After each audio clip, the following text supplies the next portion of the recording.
Hello, I am Daniel Bloodworth. We are Easy Allies, and this is the Easy Allies podcast. This week I am joined by Michael Huber. Hello. And Riana Manuel-Peña. Hello out there. Yeah, it's like, you know when you try to say something correctly and then your brain stops? I even get with Jones. Because we'll get pronunciation notes in the scripts and stuff for him. Mm-hmm. And it's like, Jones, this is not wrong. It's just slow. Well, you nailed it. Thank you. Appreciate it. Hell yeah. Making it all happen in the control room. We got Don Casanova. Hello. And it's funny because it's not like we haven't talked before. I know. But how many times do I have to say your last name?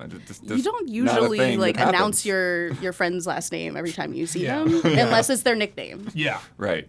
Yeah. Damiani. Yeah. Me. Damiani. Yeah. No, we as a company have that habit. Yeah, like everyone almost. But it is good to have you here. Thank you. Thanks for inviting me. Yeah. We have Damiani is out this week. Isla is in Norway already. Gabby is monitoring things from home. Nice. So, yeah.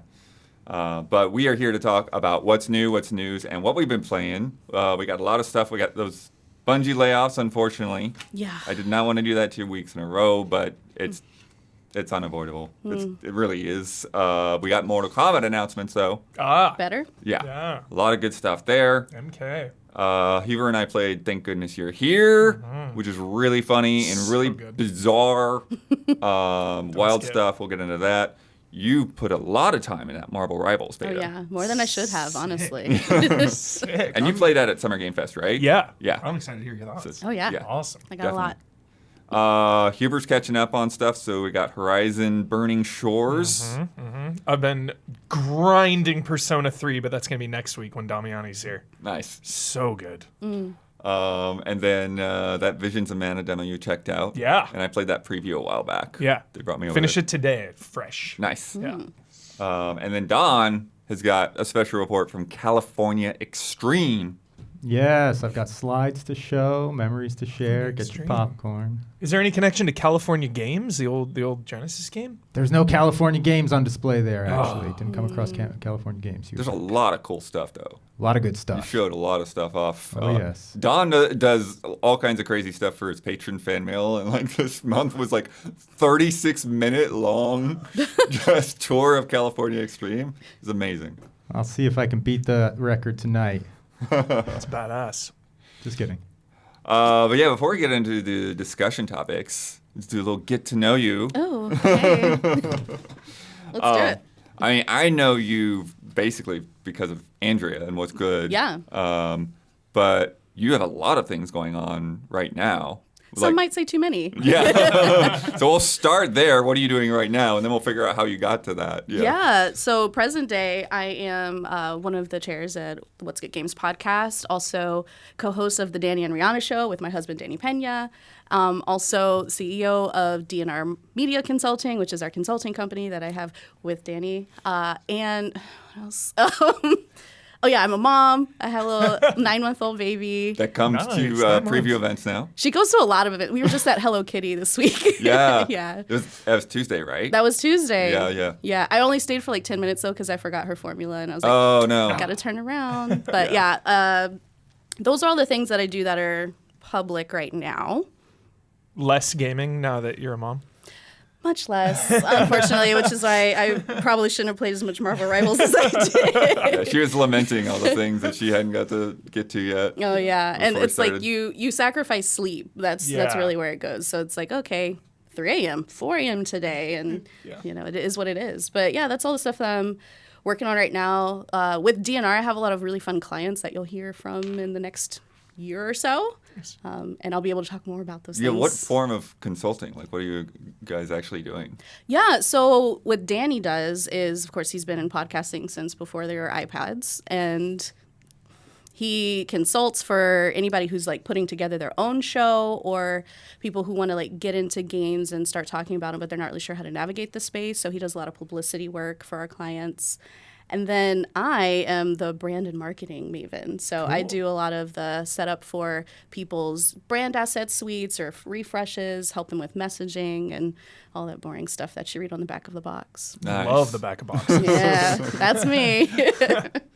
Yeah, because that's one of the things that's crazy, about the industry. Like when you look at like job titles and roles and stuff like that, it's like, okay, here's this word that means like 40 different things. Oh, it's yeah. like, what is an analyst? Like, right? The fun part is that actually came from, if we're talking about my backstory, my first job in gaming was localization production for Xbox. Sick.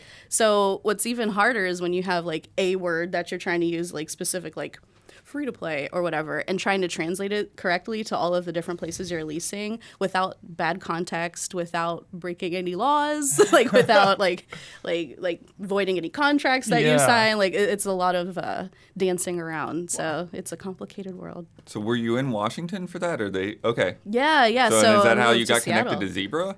No, actually. Okay. That's an even longer story. But no, I actually went to school for healthcare and thought I was going to, save the world one person at a time. That didn't work. So I ended up pivoting into games because I knew someone who knew someone and went into localization because of all of my PM skills, right, as just a product manager. So I went to Redmond and worked out of the Millennium A building, if you're familiar with Microsoft's campus. Did that for a while, bounced around different agencies, got into more of the marketing side, and started working at other parts of Microsoft and other companies in marketing. And for a brief time, I was at Google, and then I was at G4 as their brand director, and then that didn't work out. So we have a desk of G4 alumni. Yeah. Oh, yeah. Part 1 and part 2. Oh, But yeah, so it's been kind of bouncing around, but always around brand, always around marketing, always around gaming and direct-to-consumer stuff. And then I had a time when I was laid off from G4, as many people have. And during that time, I got to do a quick job with Ilphonic, which was awesome. Oh, yeah. I did the Ghostbusters party for them for New York Comic Con. That was really fun. Shout out to Shannon. And around that time, I had been working with Megan Scavio and the folks at DICE for a while, just different projects here and there, including Amplifying New Voices, which helps to promote access for marginalized game creators and give them some I met training. quite a few of those guys this year. X is one of them. Okay. Yeah, so some great programs over there that I've been working with. And through Megan, I met Perrin Kaplan, who is at Zebra.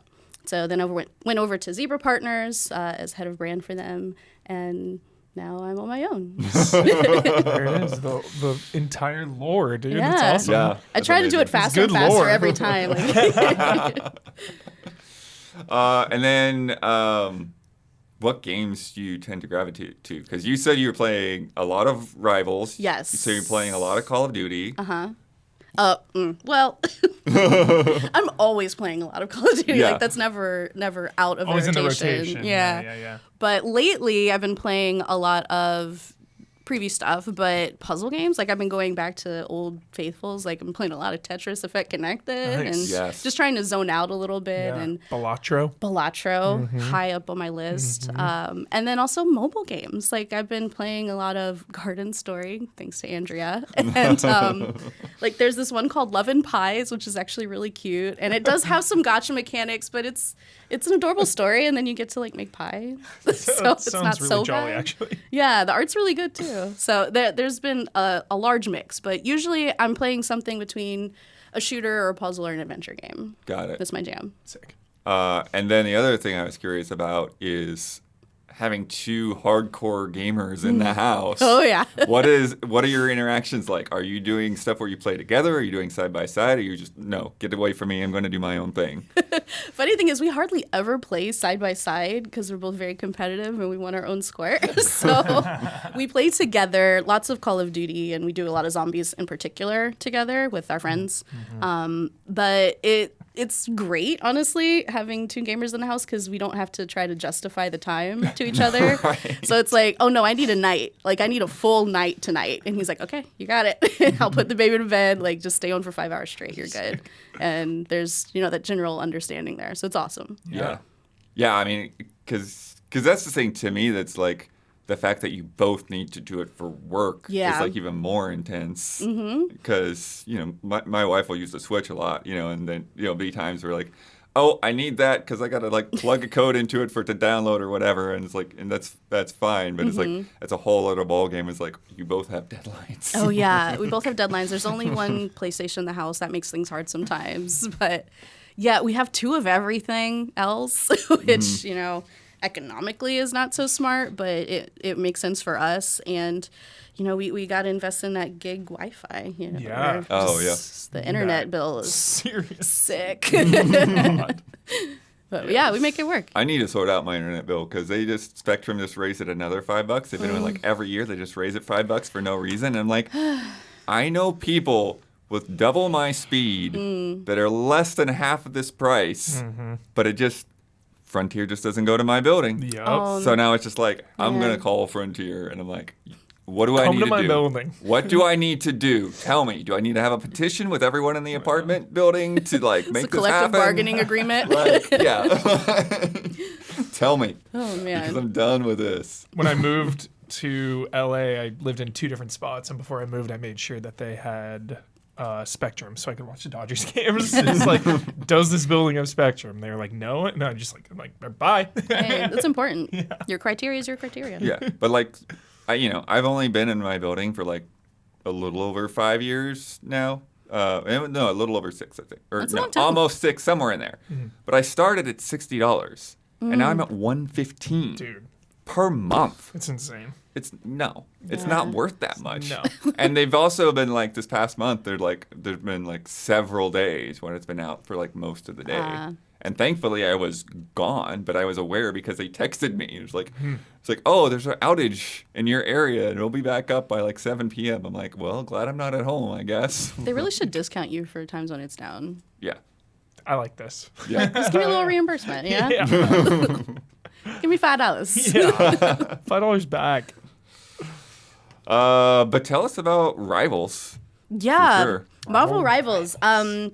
So shout out to NetEase. Thank you for the code. Really appreciate the access because it is not a game that I probably would have played on my own. Okay. And I'll give a little history. So I like Overwatch 1 in particular.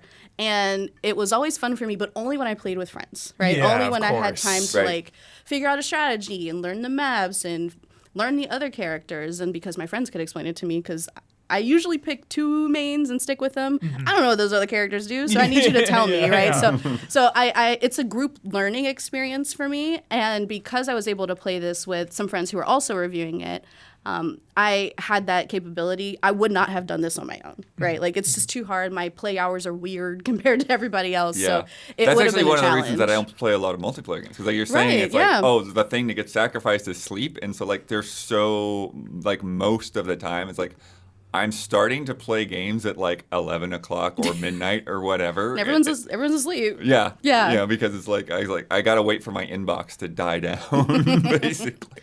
Yeah, it makes it really challenging. And what I like about Marvel Rivals, and I'll talk more general about the game, but first, like what really stuck out to me is that it doesn't hold your hand, but it gives you everything you need to get up to speed the way I would have if I were playing alone. Nice. So I tried it because I had, the opportunity to play with people. But if I had gone in on my own, I feel like I would have been able to be as competent as I am even without that. And that's a tall task for a hero shooter. Like there's just so much nuance and such a high skill curve in these games, and so many times, like even though I'm a competent shooter, it turns me off because I'm like, I don't want to work that hard in order to get good at something, and I don't want to play if I'm going to be bad. So like that's usually the thing, that determining factor that tells me whether or not I'm going to get into something. So with Marvel Rivals, of course they have the conceit of its Marvel characters, so you can guess what some characters will do. Like I'm guessing that Iron Man is going to be primarily blasting things. I'm going to guess that Loki's going to use some kind of projection thing to fool people. Like there's things that you can guess at because you have a basic familiarity with the characters and what they do. But on top of that, in the actual menus, they have this thing called the suggested combo. If you look at their play moves, and it shows you exactly how to use like their ult and their super and the team up abilities to make a really great moment. Like for instance, things with Groot. You can build a couple of walls and then climb up them and then come down and slam everybody and like have this big, huge area of effect. Like, I would not have gotten to that if I wasn't shown it. You know what I mean? Right. Yeah. And so it almost cuts down the learning time that I would have had to invest in order to get to the point where I enjoyed it. So all of that to say, it kind of speed runs you into having a good time. Cool. That's really good. Because it shows you how to be good. Yeah. And the team up abilities, if you're looking at the footage here, it's really cool because it shows you exactly how it works and which characters have synergy with each other. So you don't have to guess. You don't have to make it up.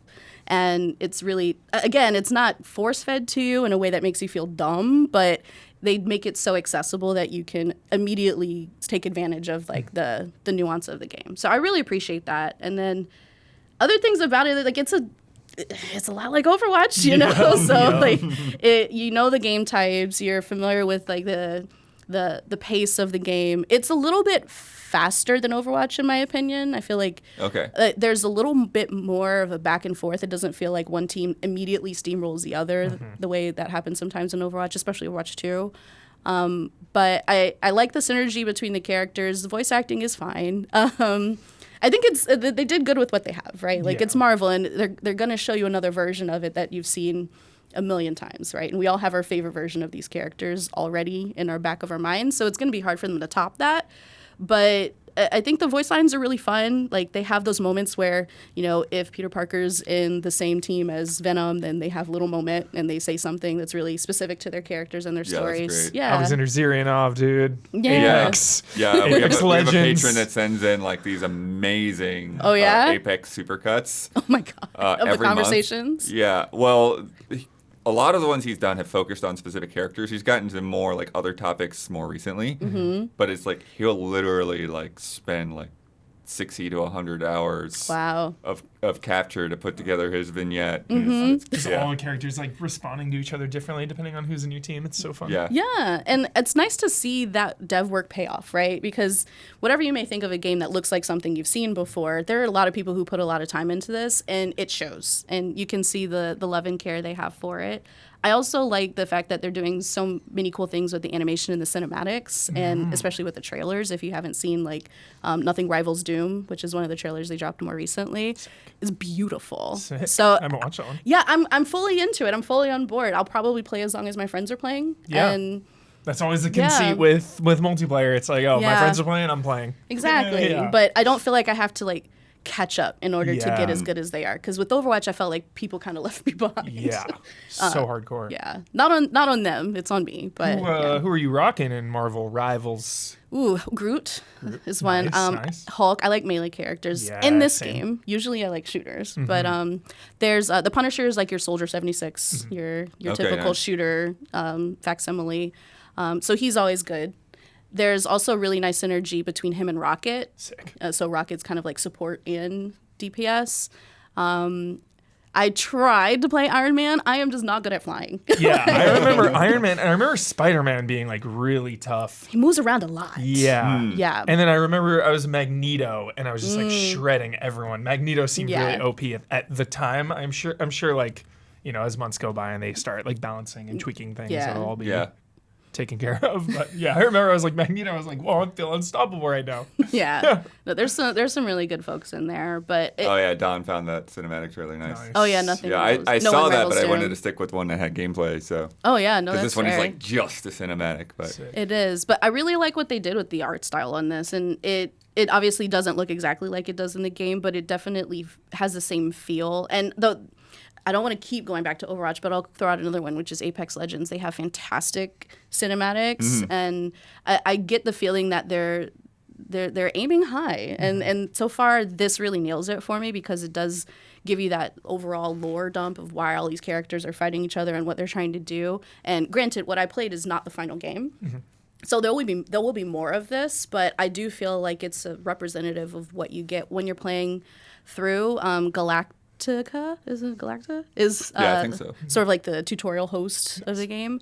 and she's sort of explaining what you're doing as a move set, but then she's also dropping little hints about what's going on in like the larger story, and you can see that in a lot of the environments in the game, which are destructible, which is a nice twist. And that's makes nice. a big difference in the game. That. Yeah, Levolution. Levolution is real.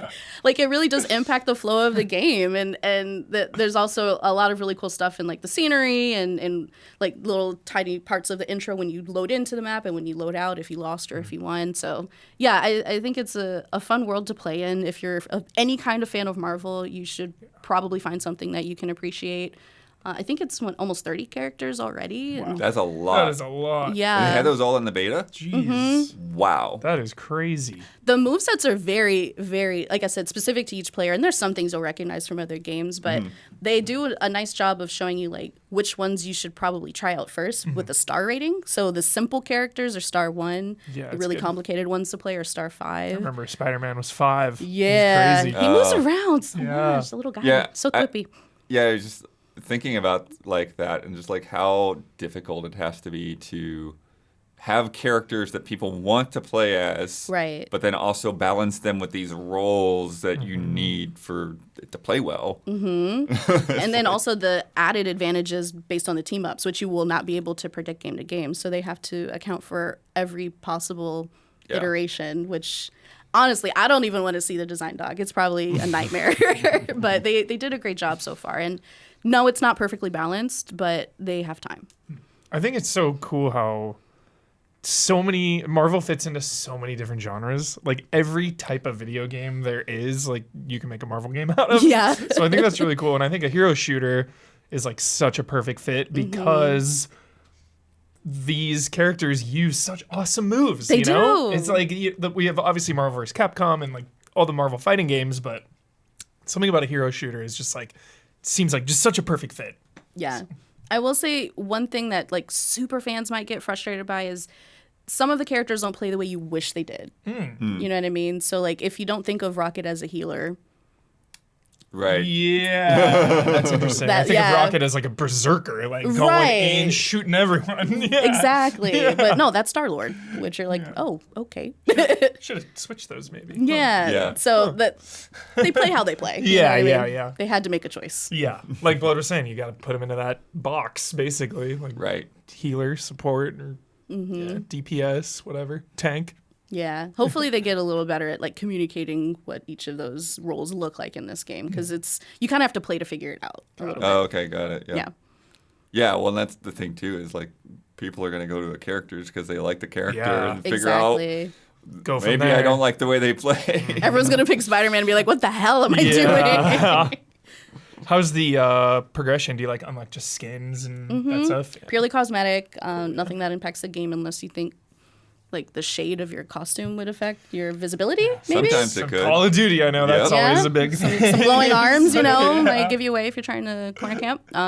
Yeah, that's about it. And again, this is not final release, so it may change a little bit, but everything there was just purely cosmetic, so it seemed very nothing egregious. Chill. Nice. Hyped. Yeah. Hyped on it. Speaking of live service games, we got bad news again. Man. Bungie Pouring out. next back in line for layoffs. I cannot. We've already stress talked enough about Bungie how, before. Like hopeless and depressing this shit makes me feel. There was another horrible. one too today, right? Almost 15,000 from Intel. Am I right? 15,000? 1,000? I'm not even kidding. Hold on, let me pull it. I'm Wow. sorry. 15,000? Yeah. Yeah, I think it was off. If it was Intel, I would have been off my radar a little bit because Yeah, I mean, slightly off like the beat. But yeah, tech adjacent, right? yeah, Yeah, it says 15,000 employees. Mm-hmm. 15% of their workforce. that's wild. Yeah, huge. That's a lot. Huge. That's insane. That's like a city. And it's just because Nvidia is getting stupid money off of AI. Well, they had revenue Right. losses, so they would cut like $10 billion or whatever. Crazy. Yeah, it's rough.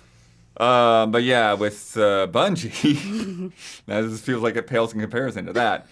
Yeah, CEO Pete Parsons announced restructuring that's resulting in them losing 220 people. He had to buy some cars. They had to cut some people. Yeah, we'll get into that a little bit. Being laid off. But additionally, there are 155 people that are being integrated into Sony Interactive Entertainment. It sounds like basically they found them other jobs rather than laying them off in different parts of Sony. I don't know the details of how that's going to work. I don't think they really know because they say it's going to be happening over the next few months. Yeah, some folks don't even know where they're going yet internally. And then the other thing is one of the projects that they had in the works, which they describe as an action game set in a brand new science fantasy universe. They're spinning that team into their own separate studio. So it's like, good idea. We're not going to have Bungie be the boss of you, which is an interesting way of figuring that out. But all in all, like, Bungie as a studio is losing like about 30% of their workforce so that they can focus on Destiny and Marathon. Mm-hmm. It just doesn't make sense. Yeah. It just doesn't make sense coming off of like, Final Shape. Yeah. Like the vibes are strong. Everyone's really excited. Everyone's hyped. Like reviews were good. Yeah. And then I don't see know you later, everybody. financially how well Final Shape did. It does seem like it did well across the board, but it sounds like one of these things where like and literally like one of the reasons it was so good is because they had these missteps before and everyone's like, I've got to make this one count. Yeah. Because not only because Couple it's delays ending, but it's there, like this is the thing that like this could cost me my job if it doesn't hit well. And it hit well and it cost them their job anyways. Like people that were directly responsible for it being as good as it is. It's been the trend and we've been talking about it on the podcast like all year is like you do the best possible job and you still get fired. So like what is even the incentive now? What is even the point? Like deep down in your gut, if you're working at, even Bungie or one of these studios that's laid off so many people, that's got to be in the back of your mind or in your gut of just like, even if I do a good job, I can still get fired. Yeah. And like that's got to affect like your mental health, but also like how you work and what you're working on. It's just crazy. Yeah, bare minimum Mondays start to look like every day of the week at a certain point, right? Yep. And you're thinking of your parachute or your backup plan instead of what you're supposed to be pouring your heart and soul into. And in an industry that is so reliant on creative work and creative work that's really hard and complicated, it's a shame what the general vibe is across the industry. It's really tough for devs right now. And even if you are a survivor, you have way more work to do and no guarantee that it'll even save you after That's that. the story of my career right there. Right, it's tough. It's tough. Like, take on another job. It's bad all around, and it's especially tough when it's purely due to mismanagement. Like it's not because there was no financial success or because your team did something wrong or like at this point it's not even that they didn't make enough money. It's truly like they just made the wrong bets and now forcing everybody else to pay for it. Yeah. I don't remember all the details, but I was reading something from, they were talking about the player support team and that being like basically wiped out. Yeah. But also saying that like they were trying to like get their job descriptions adjusted and stuff because like we're doing all of these things that are like, benefiting the game that nobody else has an eye on. Like, we're like watching these blind spots. Yeah. And they never updated those things. So when you're not updating those things, you don't even know what you're losing necessarily, right? If you're just looking at a spreadsheet of different roles and like, okay, we can get rid of that and that and that. Yeah. But if it's not categorized right, you don't. Yeah. Now you just wiped out something essential and you didn't know it. Right. Actually, one of the episodes of The Bear this season, great show, 10 out of 10, don't skip. They like bring a guy in and they call him the computer. And the computer is just like looking at their financials and everything and just like so heartless, so dispassionate, just like, all right, cut this person. All right, we're going to clean, this is going. And I imagine in big game companies like this, you have like an army of those people who have or outside consultants. Yeah, who like do not care about the human element and do not even think about it whatsoever and are just like, all right, don't need these people gone. Yeah. Just like so heartless. A lot of people on the music team too. I mean, he said like across the board, like, like every level got hit. And it essentially is because, they got their vision too big. They had done Destiny enough. They're like, all right, let's do some other things. And so they, spun up Marathon, and they, were spinning up because they wanted to have like 3 different franchises running. Right. And they spread their teams too thin, and they said eventually they started like running in the red. And so now they are where they are, and it's mismanagement. Mm-hmm. And it sounds like, this is just like step 1 on Sony essentially like coming in. It's like, okay, we're taking this over. Yeah. Now, allegedly, there was a worse alternate path that could have happened, right? Where those people didn't get integrated into Sony. Right, where there's insolvency and they couldn't recoup anything. But I mean, lesser of two evils still feels real bad, man. Yeah. Still feels real bad. Yeah. And there's still, even with that, they're left with like 850 people to manage 2 games. That shows you the cost of like a live service game. Insane, it's insane. Yeah. And like we were talking about, like being bummed that they came in and decided to stop The Last of Us. Oh yeah, I've been thinking about multiplayer that. thing. Yeah. Like Last of Us, like Naughty Dog's not that big. No. Yeah. Yeah, the amount of money and time and energy and resources that it would have taken, they said, for that. Yeah. Yeah. And yeah, Huber, as you were talking, after the buyout, there was a lot of spending that happened. I'm not as worried about his personal spending as much from buyout stuff, but they were also no. There's context to get to, but I'm saying there was also a lot of wastefulness, like with them, what they spent on studio facilities. Sure. There's stories of some $4 million conference table. I don't know the actual truth of, but it's like, Seeing what I've seen, I believe it. Yeah. Dude spends more than I would make in like 10 lifetimes on cars. Yeah. And they lay off hundreds of people. Like, in no reality is that okay. I don't care if you're at the top of this company. Like, multiple people make this game. Like, Yeah. Destiny has such a passionate fan base, and like that's not because of one dude at the top. It's hundreds and hundreds of people pouring their heart and their soul into this game. So in no reality in my mind is it okay to just be like, oh man, like, everything's going to be okay. Like, really sad to hear about, people getting laid off, blah, blah, blah. Yeah, let me spend millions of dollars on cars. Like, you can buy what you want, but like it doesn't sit right with me at all. I mean, I think it's not, to me, it's less that he was buying the cars and more like you're saying, like the context around like a lot of that stuff to where it's like, okay, you've got all this money from the sale or whatever, but then you're still not paying your people enough to get by. And then you're going around and like, hey, you want to see my new car? And it's like, wait, what? Yeah. Like, no, I don't want to see your new car. I want to buy groceries, right? Like we talk about Nintendo often, like the people on top, like cutting their salary to keep people employed. It turns out you're allowed to do that. You're allowed to do that. Like captain of the ship, you go down with the ship, or like you everyone is valuable. And this just is, and there are still rumblings that selfish he greed. may It's be disgusting. out, just not yet. So I don't know. No, like a golden parachute situation. Yeah. Yeah, that happens. Yep.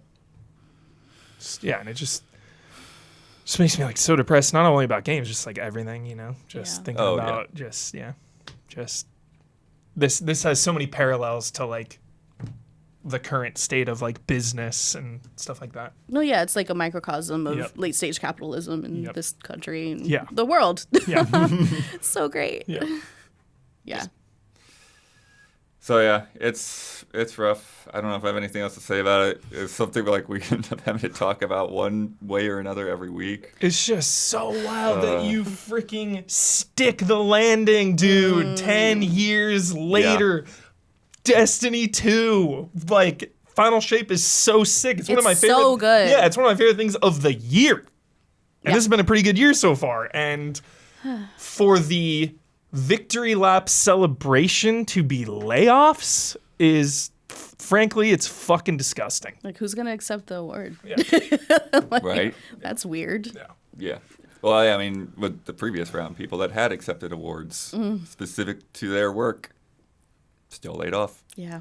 Yeah. Better news, though.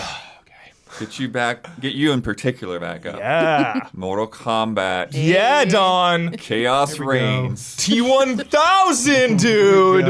Let's go. Dude, is Robert Patrick voicing? Yes. Yes. Yeah, they brought him in. Yes. Yeah, so this is the new update for Mortal Kombat, the big one. I haven't seen this yet. Yeah, this year. It encompasses a lot. There's a new story expansion. Yep. Aftermath for the last one was a phenomenal expansion, so hopes are very high for this. Yeah, so this is coming end of September 24th. Dude, that's coming up. And then we've got our returning characters, which are Noob Saibot, Hell yeah. Cyrax, and Sector. Classics. Who are now revealed to not be just robots, but people in suits in this universe. Yeah. Which is great, and they look great. And then, as Huber mentioned, the new guest characters. Hell yes. We've got Ghostface from Scream. So iconic. The T1000 with Robert Patrick. So sick, dude. Get out of here. And then Conan the Barbarian, the Arnold version. Yeah, from which is so fun because Mortal Kombat already had Arnold as the T800. Now they're doing T1000, and it's like, oh, I wish you could have both of them fight. That'd be so sick. But it's like, all right, we kind of get Arnold versus T1000 in a certain way. That's cool. I was briefly talking to Don a little bit just about the T1000, and we were like, dude, will he be like Shang Tsung? Can you just turn into anyone? What are your powers going to be? And I think it'd be cool if he could shift into the T800, actually. Because then you could play as, kind of both of them. I don't know. I think that'd be a cool thing to do. Because if he could just turn into anyone, that'd be kind of weird. I don't know. Yeah, well, I mean, that's the Shang Tsung thing, right? Exactly. But being able to turn into different things, I think, is more interesting to me. Yeah. That reminds me of... Glacius was kind of T1000-ish in Killer Instinct. Yeah. He could turn his arms into spikes and all of that stuff because he's just made out of ice. Hey Don, why doesn't he just turn himself into a pack of cigarettes? Can't make complex mechanisms. Why does he just turn himself into a bomb? So good. What do you think, Don? I'm pumped. I mean, obviously the character selection that they're adding is sick as hell. I mean, Perfect, Cyrax is probably for sure, I think my favorite. I bounce between my top three characters. I love Cyrax. Yeah. Interesting showing here for Cyrax. You see the bombs. You don't see any of the saw blade coming out, which is my absolute favorite aspect of Cyrax. So I don't see any of that yet. And interesting how they make Cyrax and Sector female human characters now, which is pretty sick. And, Ghostface, I mean, just a natural fit. Right. I'm just imagining very fast, up close. Yeah, a bunch of knife attacks. I mean, it's going to be very fun to play, I think. And obviously, Robert Patrick, I mean, your imagination goes wild when you think so many iconic things that could be moves, moments from the movie. That just the freaking blade arm, dude. Oh. Yeah. Dude, the fatality, do you think they'll do the milk carton kill or something? And then and then animalities there's this. here. Oh, The animalities are back. The animalities are coming back. This was a pleasant surprise. Oh my god. Not the bones. The T-Rex skeleton was great. And There's then a couple also coming up. Yeah, Reigns here. Yeah, this This- Oh blowfish. no. So good. That's really good. The blowfish exploding. And, Incredible. There's a man. I think there's Yeah, one the more- Orchid one Mantis more is the good one they have at the Yeah, end we here. go. This is really intense. So sick. Melina. Jesus. And she's gonna scarf him down. Look at this munch. That is- Oh god. That's actually disturbing. Yeah. Wow. It's the tiny bites. Yeah. Mortal Kombat hasn't disturbed me in a while. That is disturbing. That one got I'm desensitized with Mortal Kombat. Yeah. So it's a nice selection. Perfect time to reinstall. Yeah, reinstall. Because, we've got our takes on MK1. I know, you're not the biggest I'm not fan. over the moon on it. Yeah, but Yeah. that's the thing. I mean, they're just so good at this. The last couple, they're just absolutely knocked it out of the park with some of these guest characters that you're just required to get back in. I mean, I did the same thing with Terminator and the Xenomorph and it's like they're just so good, so iconic. Yeah. And the versions of them they do look quite good. Honestly, so, Don, you know. it's Smash levels to me. Honestly, the characters that Mortal Kombat adds, like it's that level of hype. Like, it sounds crazy, but like seriously, T1000. Come No, on, it is. That's like I know. my That's the childhood. thing. That's like I was born with the T1000. Like absolutely and iconic. Scream. Like Yeah, Ghostface is a God, that is wild. so good. That's the fun thing. It's just pure fun, you know, Yeah. and that's what a lot of Mortal Kombat is rooted in anyway. You know what I mean? Just jumping in for some pure fun, just to mess around with the craziness of it. So Yeah, Yeah. So the animalities are free. that's great. That's lovely. Love Everything that. else, $50.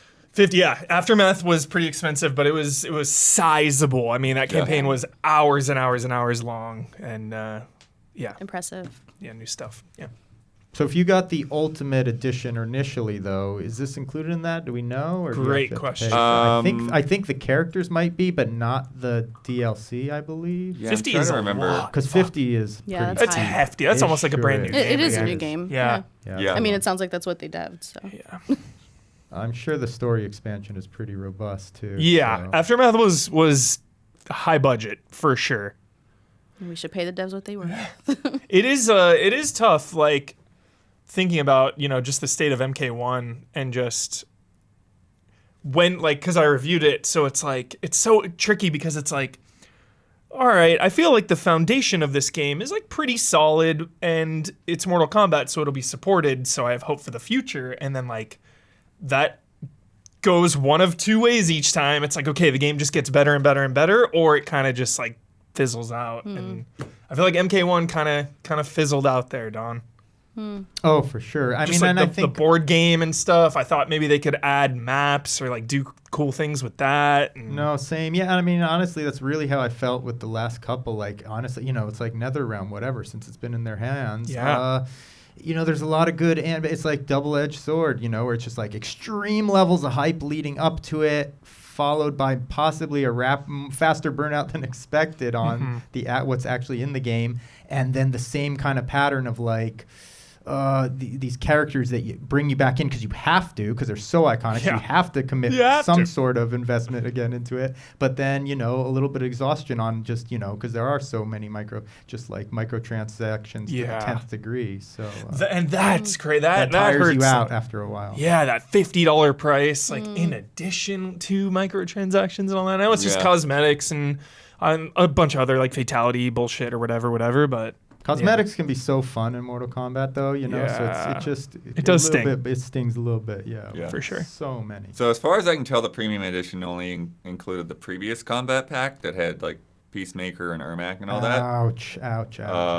So so the new one includes the story expansion and the new combat pack, and then there's also if you didn't get the previous pack, there's a $60 version that has both packs, so you get all of the DLC Oh, characters. that's nice. Yeah. I see. And they'll Bundle. do like the complete edition later, like Yeah. with MK1 they did that. Yeah. And so if like you wait it out, you get a hell of a value on this game. But if you're there day one, like it can be pretty pricey. And there's no timeline exactly on when Ghostface T1000 and Conan are out. They're going to be after the 24th. Ghostface, dude, Halloween time, get ready, Yeah. But if you October. have, they say, so if you have the bundle, you'll get them a week earlier than other people can get them. Ooh. So that's how they're Odd that they trying to didn't- get you there. I don't know if Yeah. it's odd or not. I mean, obviously I guess those characters are just money in the bank, but it's funny that they didn't show any of them at all. You know what I mean? Yeah. I guess just because they're not coming out initially too, maybe. But Yeah, I think Yeah. they're focusing more on like the other story stuff. Yeah, I like that they first. kept the focus on MK.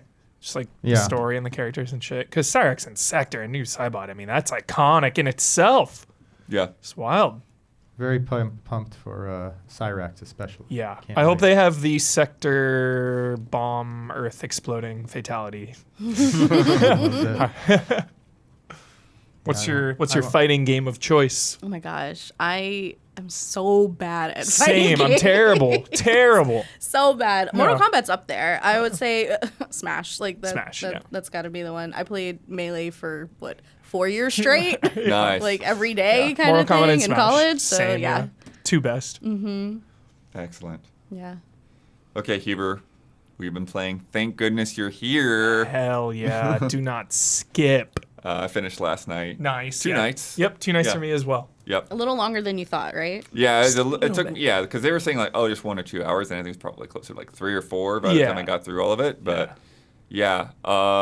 super funny, crazy game. Really funny. Yeah, and it's British humor. yeah, full on British humor to the point to where like there's a thing at the beginning, and it's basically asking if you want subtitles.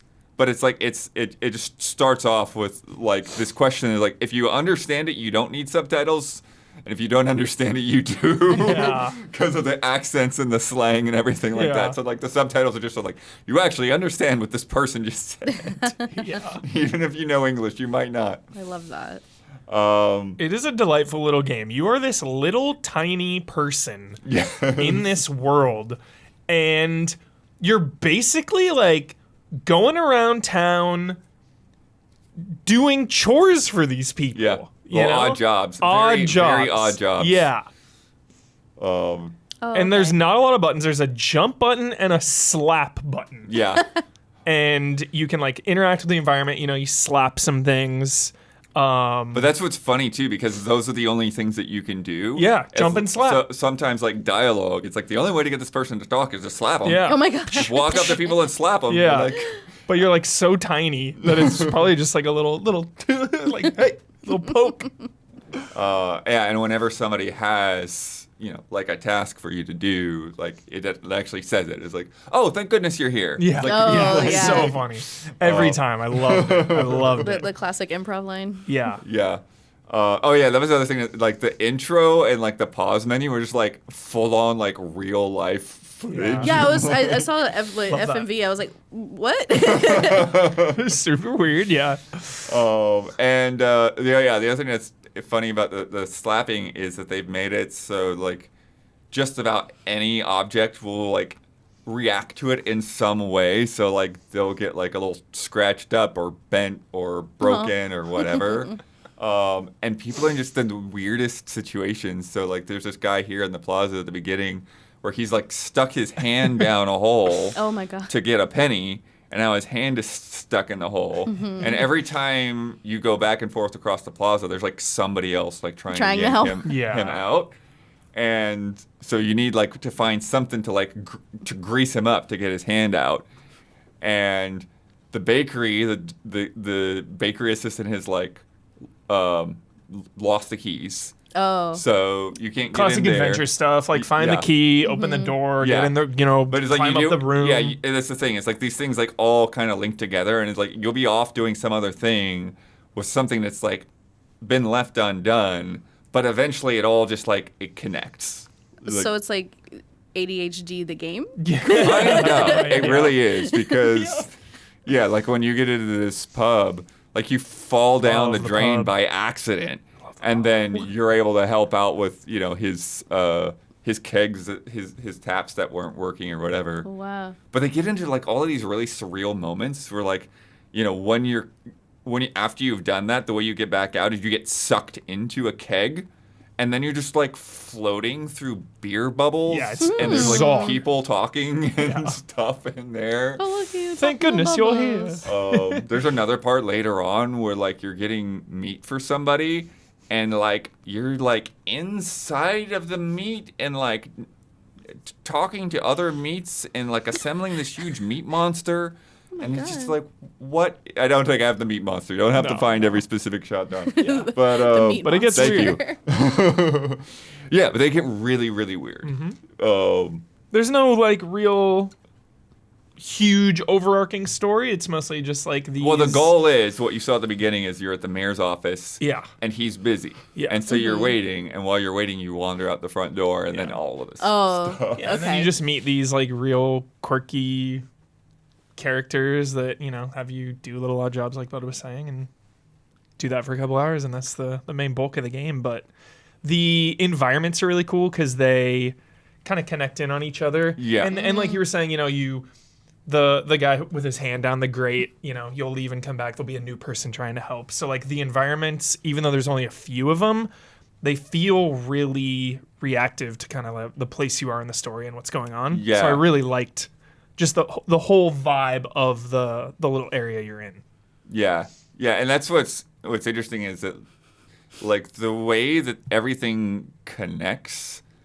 Like, I think even after you've seen all of the locations a couple of times, you still don't entirely understand like a map because you get the things in just like the oddest ways. Yeah. You know, it's like you jump down a well and then eventually you wind up in the fish shop.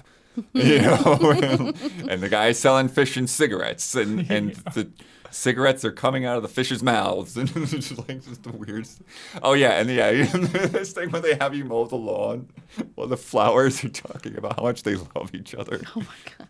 Just those kinds of like little bits of demented humor and naughty humor a lot. You know, you see little things in the background that suggest other things.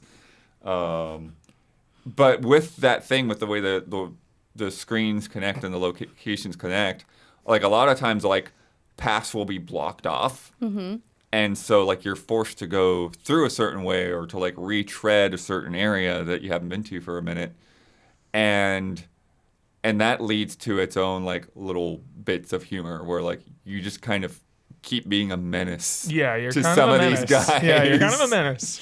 And like they clean up after the last time you were there, and then you arrive to make another mess.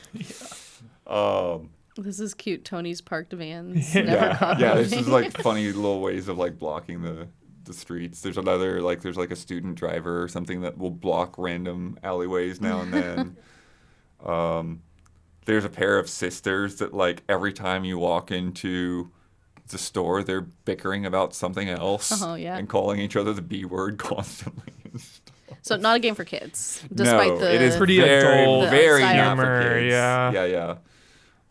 Pretty like raunchy kind of crude British humor for sure. Yeah, a lot of talks about pipes. We'll just say that. Gotcha. And Just a really unique game. the voice acting is a huge part of it. Matt Berry is in there. Dude, the voice acting's out Oh of my God. control good. It really felt like, unique in a day and age when like so many games are comparable to so many games. It's like, oh, this is like this is like this. Like Yeah. And I would say that like even though like a lot of the humor is about, the art and the gags and the jokes, is like there are a lot of those gags that are like this only works because you're pushing a button. Like you're mashing a button right now, and every time you hit it, like something like it gets worse and weirder or whatever. Yeah. and it just looks so cool. It's like visually, it's so pleasing to look at. And there's some like weird, gross stuff, but like mostly it's just like really cozy to look at. Like I love just being in this town. Yeah. No, great art style. Yeah. How big is the team? Do we know? I don't know off the top of my head.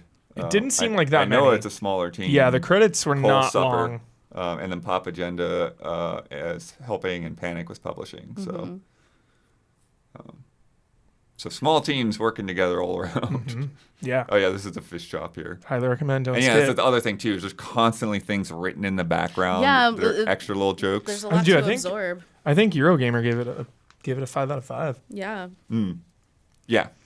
Yeah, and that's the thing too. It's like the more in tune you are with that humor, the harder it's gonna hit. So like, for me, I think there were some parts that maybe didn't hit as hard. Yeah. It's like this just feels weird. But then people that are like, from the UK are just For like sure. bawling. Yeah. I saw someone who's like, this is the first time I've ever laughed and cried simultaneously in a video game. Good stuff. Don't skip it. It's so fun. Yeah, So it's so good. fun. And again, 1 or 2 nights. Yep. So why Yeah. skip it if you can grab it? Yep. Very cool. What platforms is it on? I played on PlayStation. I played on PlayStation as well. I think it's on mostly everything. But yeah, let me. It feels like the perfect Switch or Steam Deck Totally. game. Yeah. Just sitting on the couch. Yep. What have I got today? PC, Switch, PS4, PS5. There it is. Perfect. So no Xbox for some reason. That's the only weird one. Yeah. Odd man out. It That's the happens. kind of thing I like seeing on Game Pass, where it's just like a little perfect Totally. 4-hour experience. Totally. And I could see it coming later too. Yep. Oh yeah, For sure. that makes sense. All right. Cool. We got more to come. But if you've been enjoying the show so far, please take a second to like and subscribe. Ring that bell on YouTube. It helps us, and it helps you stay connected. And if you want to sponsor this podcast, if you want to get your name in this space right here while I'm talking, get in touch. You can email us at info@easyallies.com or message us on Patreon or send us a DM or whatever works, and we'll get you all the details. All right, it's Don's turn. Down. Yes. Don was at California Extreme last weekend. A lot of people don't even know what that is, Don. I made my annual pilgrimage. Blood is my annual pilgrimage. California Extreme is this massive arcade and pinball show that takes place in the convention center up in Santa Clara, which is just south of the Bay. And this year did not disappoint. It's always beautiful, good vibes with so many people showing up to play, together. There's nothing like the camaraderie of multiplayer action in a giant arcade, Totally. Yeah. That's what I'm talking about. So I brought some, just a selection of pictures here I'll share with you to show just a few of the sites I saw there, because I saw a lot more than I'm going to talk about tonight. But let me pull those up real quick so you can see what kind of action there was, everybody. All right, stand Sick. by here. Let me make this full screen.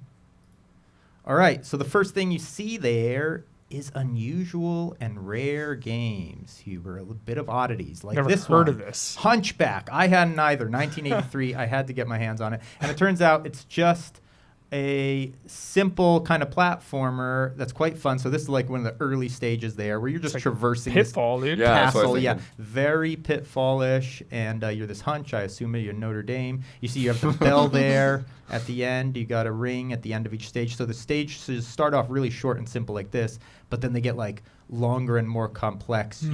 I assume vertically too, but horizontally at first in the parts I played.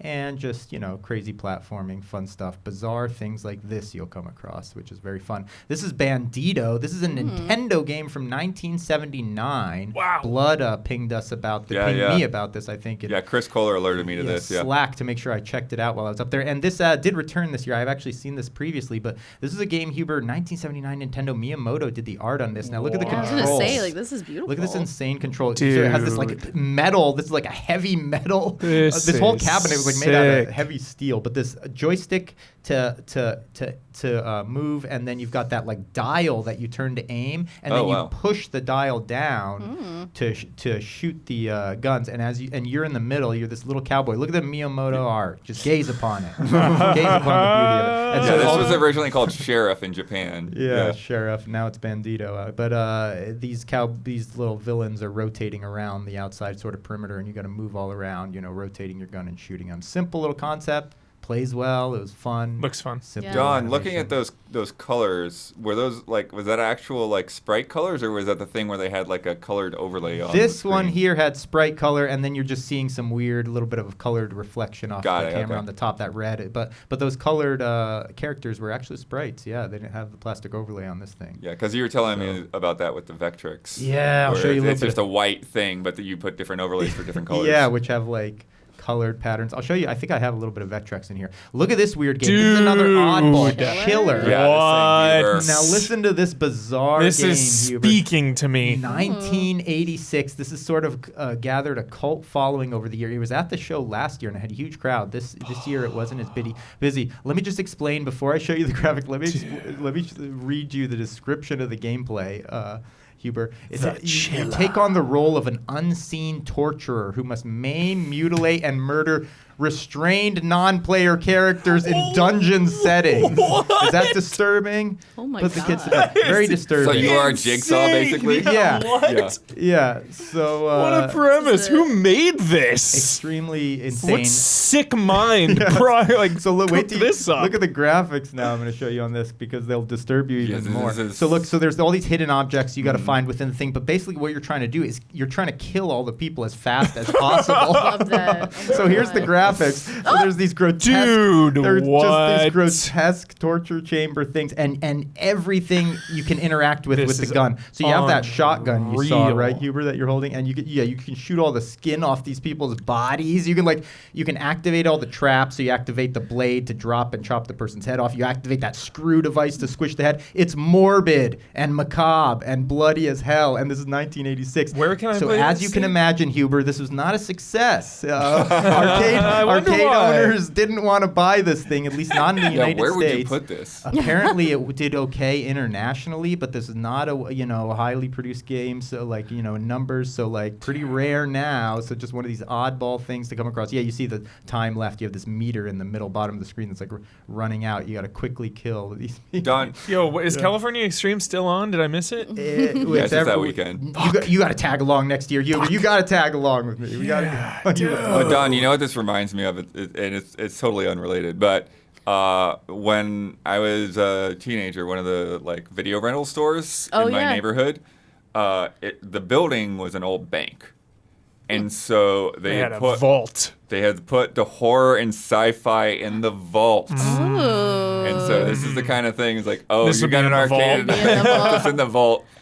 18 plus only. Yeah. It's like all the neighborhood kids hear stories of, did you play that game in the vault? My mom won't let me go in the vault.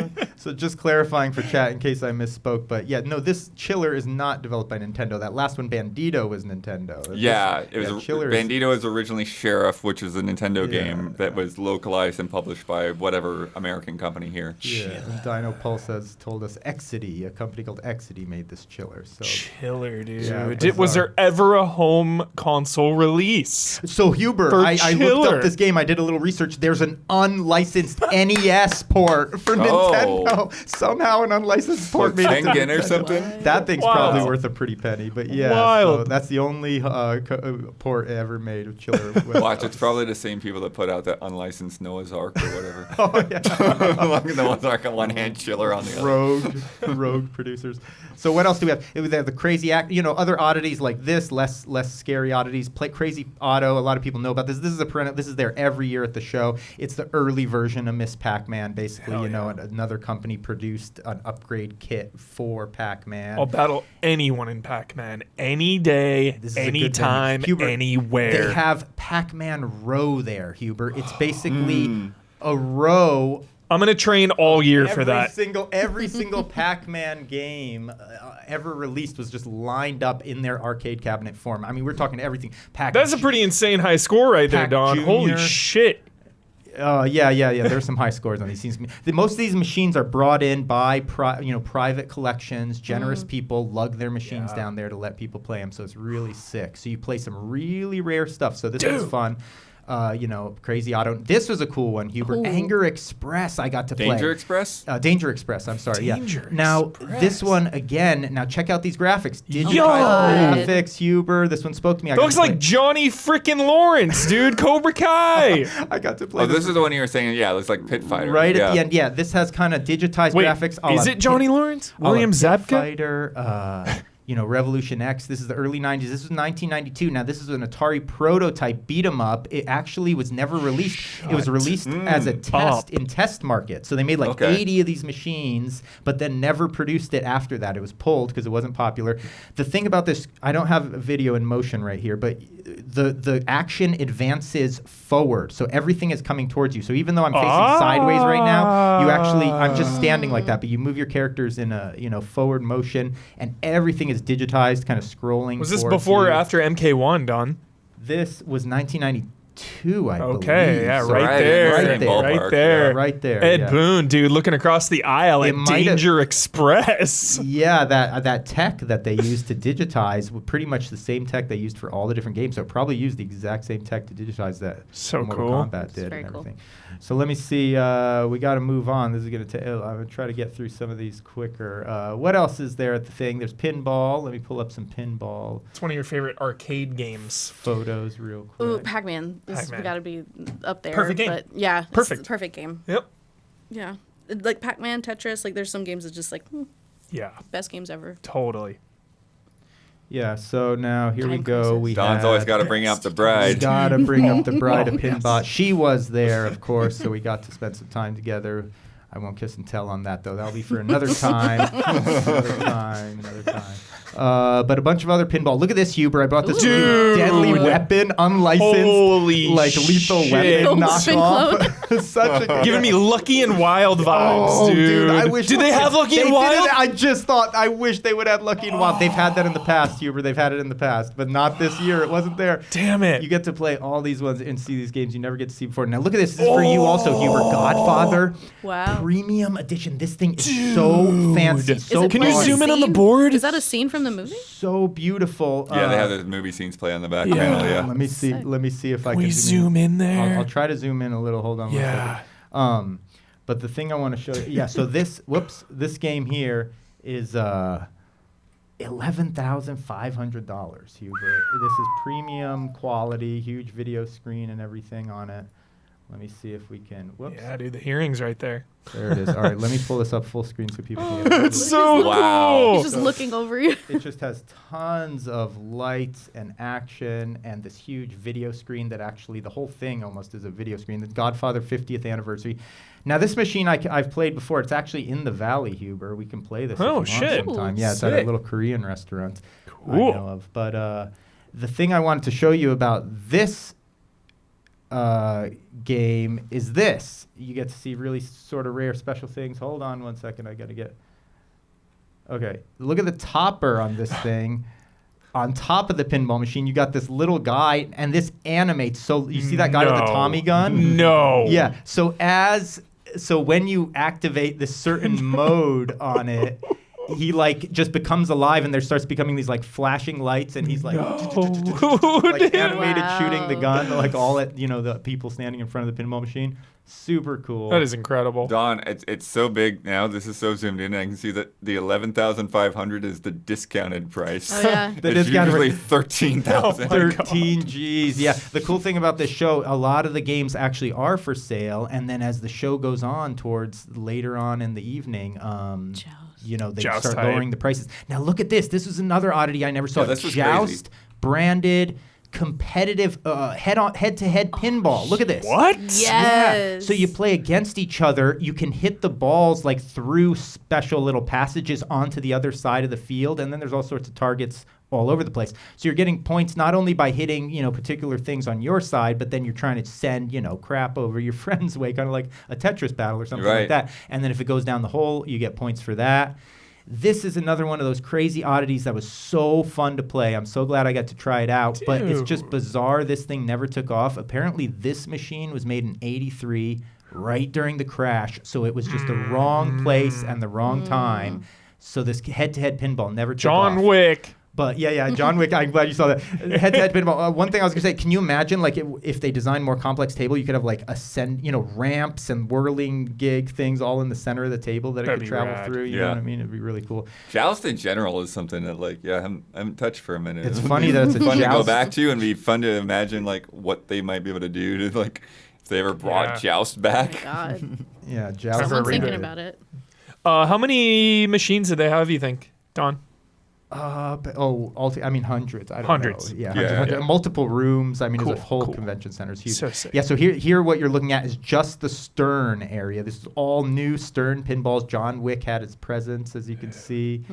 And See Godzilla over there? Yeah, Godzilla. That's like this really cool black and white anniversary. Look at the John Wick. They had candles, insane. Huber. They had like candles like around for the John Wick to set the vibe. That is so For all the cool. John Wick tables. And here's this Godzilla 70th anniversary Godzilla table. They did it black and white. Look how sick this thing is. The whole table Wow. is like black and white. Holy Yeah. shit, So that is It beautiful. is so beautiful. It has like That a is the black most and- beautiful pinball machine I've ever seen. It's art. a lot of people say that it's black and white, but it has like a silver kind of sheen to a lot of Yeah. it. But the thing that is, and you can't even see this, as you're playing, like everything lights up with color though, all the lights. So you get just this incredible effect because the whole thing is black and white, but then it's all like lights up in color. And that thing's from the 70s? No, this is a newer. This is a this is a 70s. new one. This is a newer Okay, machine. Yeah, this is one of the okay. Sterns. They Like, who released this made one. this? They released this like a year ago. Look at There this. it is. T2, one of my top There it 5. is. Yeah. This one, look at the price. This was on the last night. that's Reduced cheap. price for $3,700. What a Holy. deal this was. I wish I could have bought Take it. That's home cheap. tonight. Yeah, people do. People do. I heard this lady as we were walking to the garage. She's like, we had to get the other car because he bought a game and we couldn't fit it.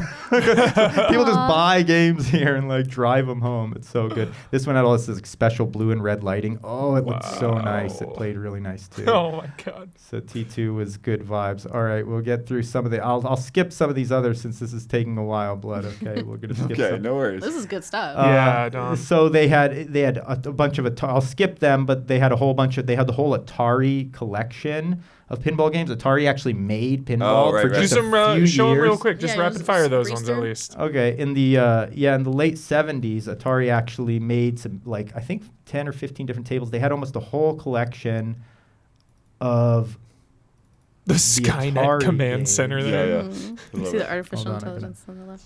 Pardon me while I bring all. Okay, here we go. The Atarians. The That is Atarians. pretty. Yeah, that's So, some rad art. That's some rad That's- art I want a on poster. these. Yeah. Really nice. All their machines were Look at kind of that one. wide Slap body. that man over there. They didn't make that many, but you see they're kind of Wow. wide Oh my body God. machines. Whoa. This That's art crazy. is beautiful. And these were in beautiful condition. I mean, look at the Kind of has like paint. Concord vibes, actually. It Yeah, does, doesn't it? it does. That's the funny thing. You see so many influences of games on things you've never heard of. There was a game I played called iRobot. It literally had Andros, and it looked like Star Fox, but it was like from the mid 80s. It was Right? so crazy. And you're like, they definitely were influenced by this, but you've never heard of this game, iRobot. Here you see the This Atari game pinball. show look is everything. Yeah, it's good. Oh, this Oh, is a the Superman. Superman's Superman's great. probably their most well-known Wow. one. That's one I've played Yeah. before. Now look at this though. They have this one called Oh, Hercules. Yep. Pretty. Is enormous. You can see the scale of it. He has his arms, spread out like this. It's like the size of the pinball is like a croquet ball that you're playing with on that thing. It's funny Dude. next to Superman. It's all tiny. Yeah, Superman's looks so tiny, and Superman is a wide body there too. So that Superman is actually bigger than most. So yeah, the Dang. Atari ones were rad. To see Yeah. that Atari collection, one of the only times you're ever gonna come across that ever. I mean, it's just like So cool. wild. And then a couple other highlights, real quick. They have the console. Whoops. Any low lights?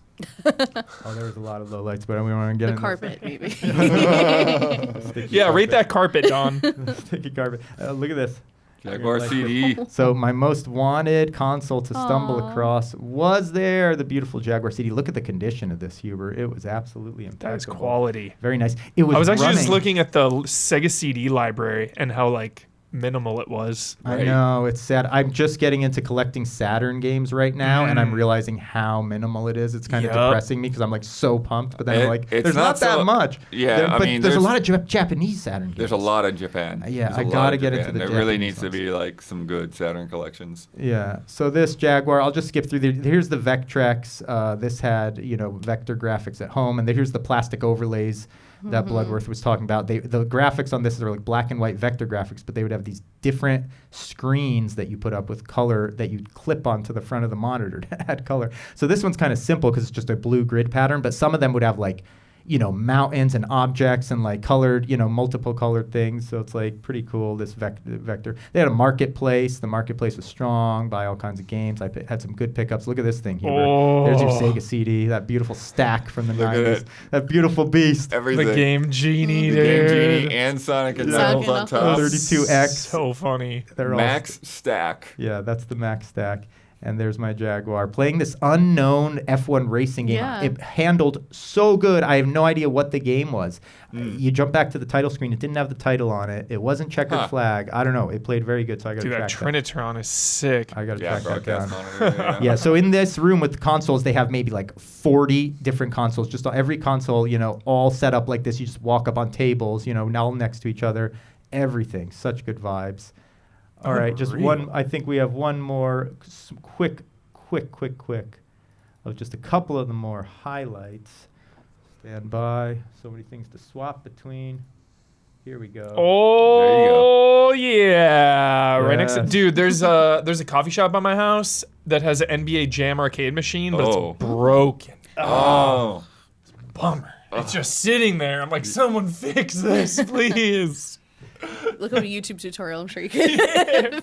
Yeah, seriously. I'll be like, can I fix your cabinet, please? Can I hire someone to fix your cabinet? Like, Yeah, so Blitz holds up so good. Oh my Huber, God. I'm happy to report. Perfect. My That's good. God, Another is this perfect game. Fun. It is so fun. Yeah. I forgot. I used to play this in the arcade when I was young, but I forgot how good it is, and it holds up.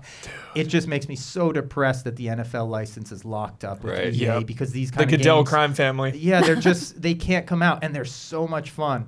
This game was extremely satisfying. Don, we were talking last week or the week before about that NBA Street successor. Did you hear about that? Oh no. Oh, Yeah. Like it's not.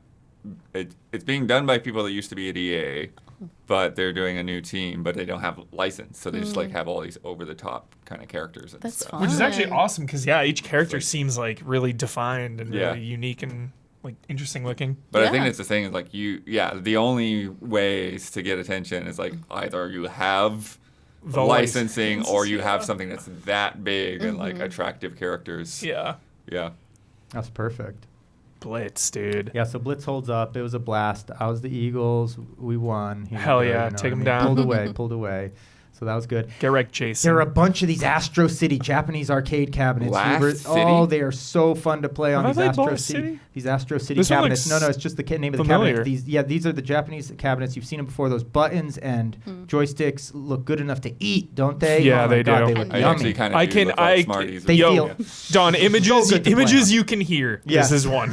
These feel so good to play on. They're called Astro City arcade cabinets from Japan. This is a hidden gem, Huber. Dude. Dolphin Blue. Dolphin Oh blue. my Look at this God. old man yelling This at is him. this What? is the Dreamcast era. Now, hold on. There it is. We're getting to it. We're getting to it. But Dolphin Blue first. It's like Metal Slug basically, but you're either on the surface, you're either riding on your dolphin on the surface, or you're underwater with This is your dolphin. insane. It's 2D What's this action, game? shoot 'em Dolphin up. Blue? Dolphin Blue, Dolphin yeah. Blue. Only released in the arcades. This is Dreamcast though. If the Dreamcast would have lived a couple more years, maybe another Don't- year, it would have come don't. out on the Dreamcast. Yeah. Hubert. Don't do that to me. I think about the Dreamcast far too often. Yup. Yup. Yeah. So anyway, Maybe the arcade archives could do this one. What do you think? I would Those love re-releases? It would they're be- still looking more in like 80s Yeah. stuff Wonderful. mostly. oh, it would be so wonderful Yeah. if this finds a re-release because it was so fun. It played so fast. This and looks fun. incredible just on this one image, dude. And then all the 3D, there are some playthroughs online. I guess they've cracked it so it can be played on the Dreamcast, but it's a little bit of hassle or whatever. Yeah, It's yeah. not available to just buy. So anyway, this game had just all these 3D backgrounds and objects, and you're moving all around through space, but you're on a 2D plane, and it's just fast and furious. It and looks so super, fun. super fun. This is a hidden gem. I want to do some video on this. I'm going to try to find a way to play this game for sure. Hell yeah. And then the final Huber, I Yeah, got to play. dude. I got to play. I'm also on the Astro City. Iconic. This is Japanese Punisher. Oh gosh, So fun. I The know- grenades, dude. The grenades. dude. Okay, so you've played this a lot then. So much. Okay, Arcade I had- and Genesis, both versions, heavily. I guess I only played it a tiny bit, and so I really didn't remember. I did a full playthrough. Huber. It was so Yes. sick. This game is so Picking fun. up the guns and stuff is Dude, it's so so fun. violent. It's so Like brutal. the 90s action movie Yeah. violence, the early 90s. There's just like so much shooting and like it's awesome. You're Nick Fury and the Punisher going through here. That was a blast to get to play. I can't wait to play this Yeah, movie now when it's dude. re-released on the Kingpin. Marvel collection. And I don't want any spoilers there. So, but you just read that. Yeah. So this was a super fun game to play through. Such fast action. Yeah. I didn't realize how fast this game is. Good It's like, art, good action, yeah. good weapons, Everything dude. All the about it. melee and range stuff. Dang it, this is good. I have to play Yeah. it a little more to give it a verdict, but I mean, this is right up there to me Yep. with like Alien versus Predator. Absolutely. You know what I mean? Like Absolutely, right there. it played Wow. so good. Yeah. Yeah. So anyway, there was a ton of stuff there to see. That's it for now, I suppose. Sick, But it well was a done, blast dude. as always. Yeah. Shout out to Nice all show and the tell. people up there that put the show together, and then shout out too. I always bump into a few allies, up there, fans. Oh, Oh, nice. cool. Excellent. It's always extremely good vibes at California Extreme. If you're anywhere around the West Coast, Every year in late July. Damn, Yeah, dude. yeah. Missed it. Next year we'll do it. You'll tag along maybe. Hell yeah. Road You know, trip. it's nice to see so many kids at that event too. Yeah. On some of the pictures you had of like the Oh. wide shots, like it's great to have Such that. good vibes with the kids. Yeah. People of Playing every those old age. games. One of the greatest moments actually when I was playing Punisher, next to me on a like Darkstalkers 2 cabin, a Japanese. There's like a 9 or 10-year-old girl being trained by her father, like deep training. It was so sick. He's so standing over. He's just standing up, just like pacing back and forth, just like tossing little tips her way over and over. It was so rad. She And takes off her weighted gloves. Yes. Oh no! There's that kind of thing like everywhere, you know, like every age group enjoying stuff. So it's just a blast to like, yeah. There were weights the whole time. Awesome. Oh man, Excellent. very cool. 10 out of 10, Don. Yeah, it was sick. Huber, you're next. Yo. Good movie. You went through that Visions of Mana demo Yeah. out later this month. Yeah. So, yeah, really curious to get your take. I don't know how much Mana you've played in the past. Not a lot. Okay. Which is why I'm really excited about this one. This seems like such a good one to jump into if you've never played this franchise. Just a big, high-budget console. First one in like decades. I forget Yeah. how Yeah, many it's years been a long exactly. time. Yeah. Yeah. So yeah, I honestly know little to nothing about this franchise. I just know, you know, it's a household name. I mean, Mana. Yeah. Right? Secret of Mana, Visions of, or what was the other one? Secret of Mana and Trials of Mana. Trials of Mana. Yeah, Legends yeah, of yeah. Mana, but yeah, there's a lot of them. Yeah.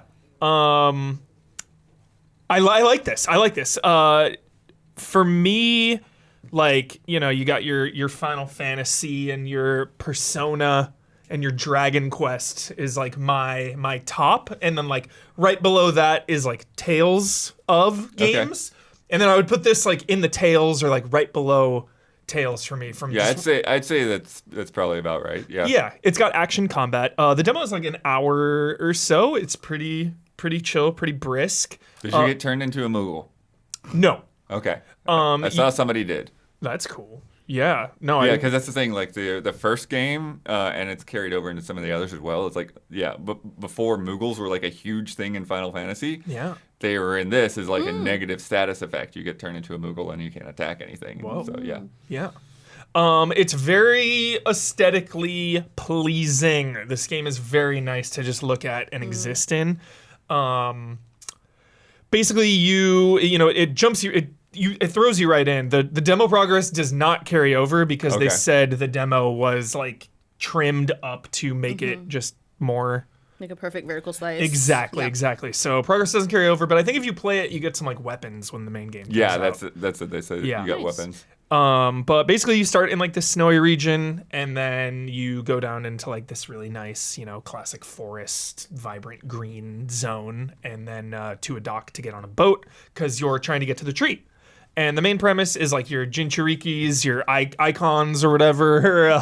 Right. You're like the alms, I think they're called, and each of you I think has that's yep. I think yeah, that's right. each of you has like a you know, Captain Planet style power. It's like the Alm of Earth and the Alm of Fire. So like you're a group of alms trying to get to the tree, and that's basically the only like story bits that I knew. You know, you had it drops you right in. Your party is like kind of already together. Yeah. But yeah, combat is action focused. The hits felt good. They felt chunky actually. You start with like this big great sword, and it was like really slow but like really powerful, which I'm always down for. It felt really good. You have your magic abilities on your face buttons, little shortcuts, and I forget what it's called, but you have like a ability based on like your little. You have like a little The element. element The sprite. Yeah, you have like a little sprite element creature, and if you collect and change those out, that's like your job class basically. Oh, okay. So I only had the one in the demo, which was like wind based. Yeah. And that's the big heavy sword, but then you had like this wind power that's on a cooldown, really strong, and then you do that, and then you attack people, and that cooldown like starts going faster. Did you try unequipping him and equipping it to the other characters or no? No, Okay. did not. Okay. A lot of information in this Got game. it, I mean, for you know, throwing you into a JRPG post-tutorial scene. It's like intense. I was like, what is even going on right now? There's a couple text dumps, a lot of Yeah, controls. sure. Yeah, I was like, so it took me a minute to like get into it. But Yeah, combat felt good. The XP growth and all that already seemed like it could be really addicting, like trying to get those different job classes. Yeah, and then each job also has a separate currency that you can level up those skills. And By using it? You like collect these things in the wild. Yeah, and then I think maybe from like some battles you get some of that, but that was different than like your basic XP.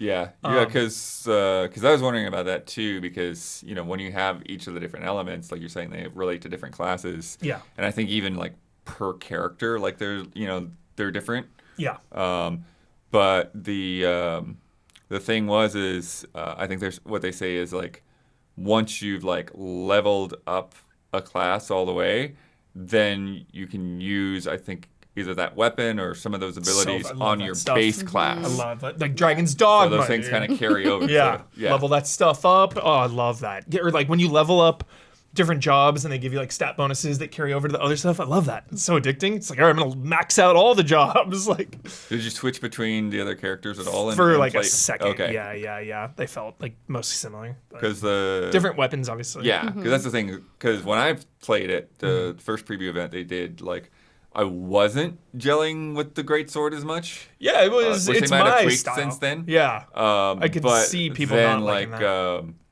The Morley has like these like katanas and it's like really quick and snappy, and that really felt good to me. Yeah, I'm not 100 on the character art and the monster art. You mean like the just the art way style, or just the style, like the characters, like they look fine. I don't know, like I'm comparing it to the best of the best, like Final Fantasy and Dragon Quest, obviously, and Persona is like my bias.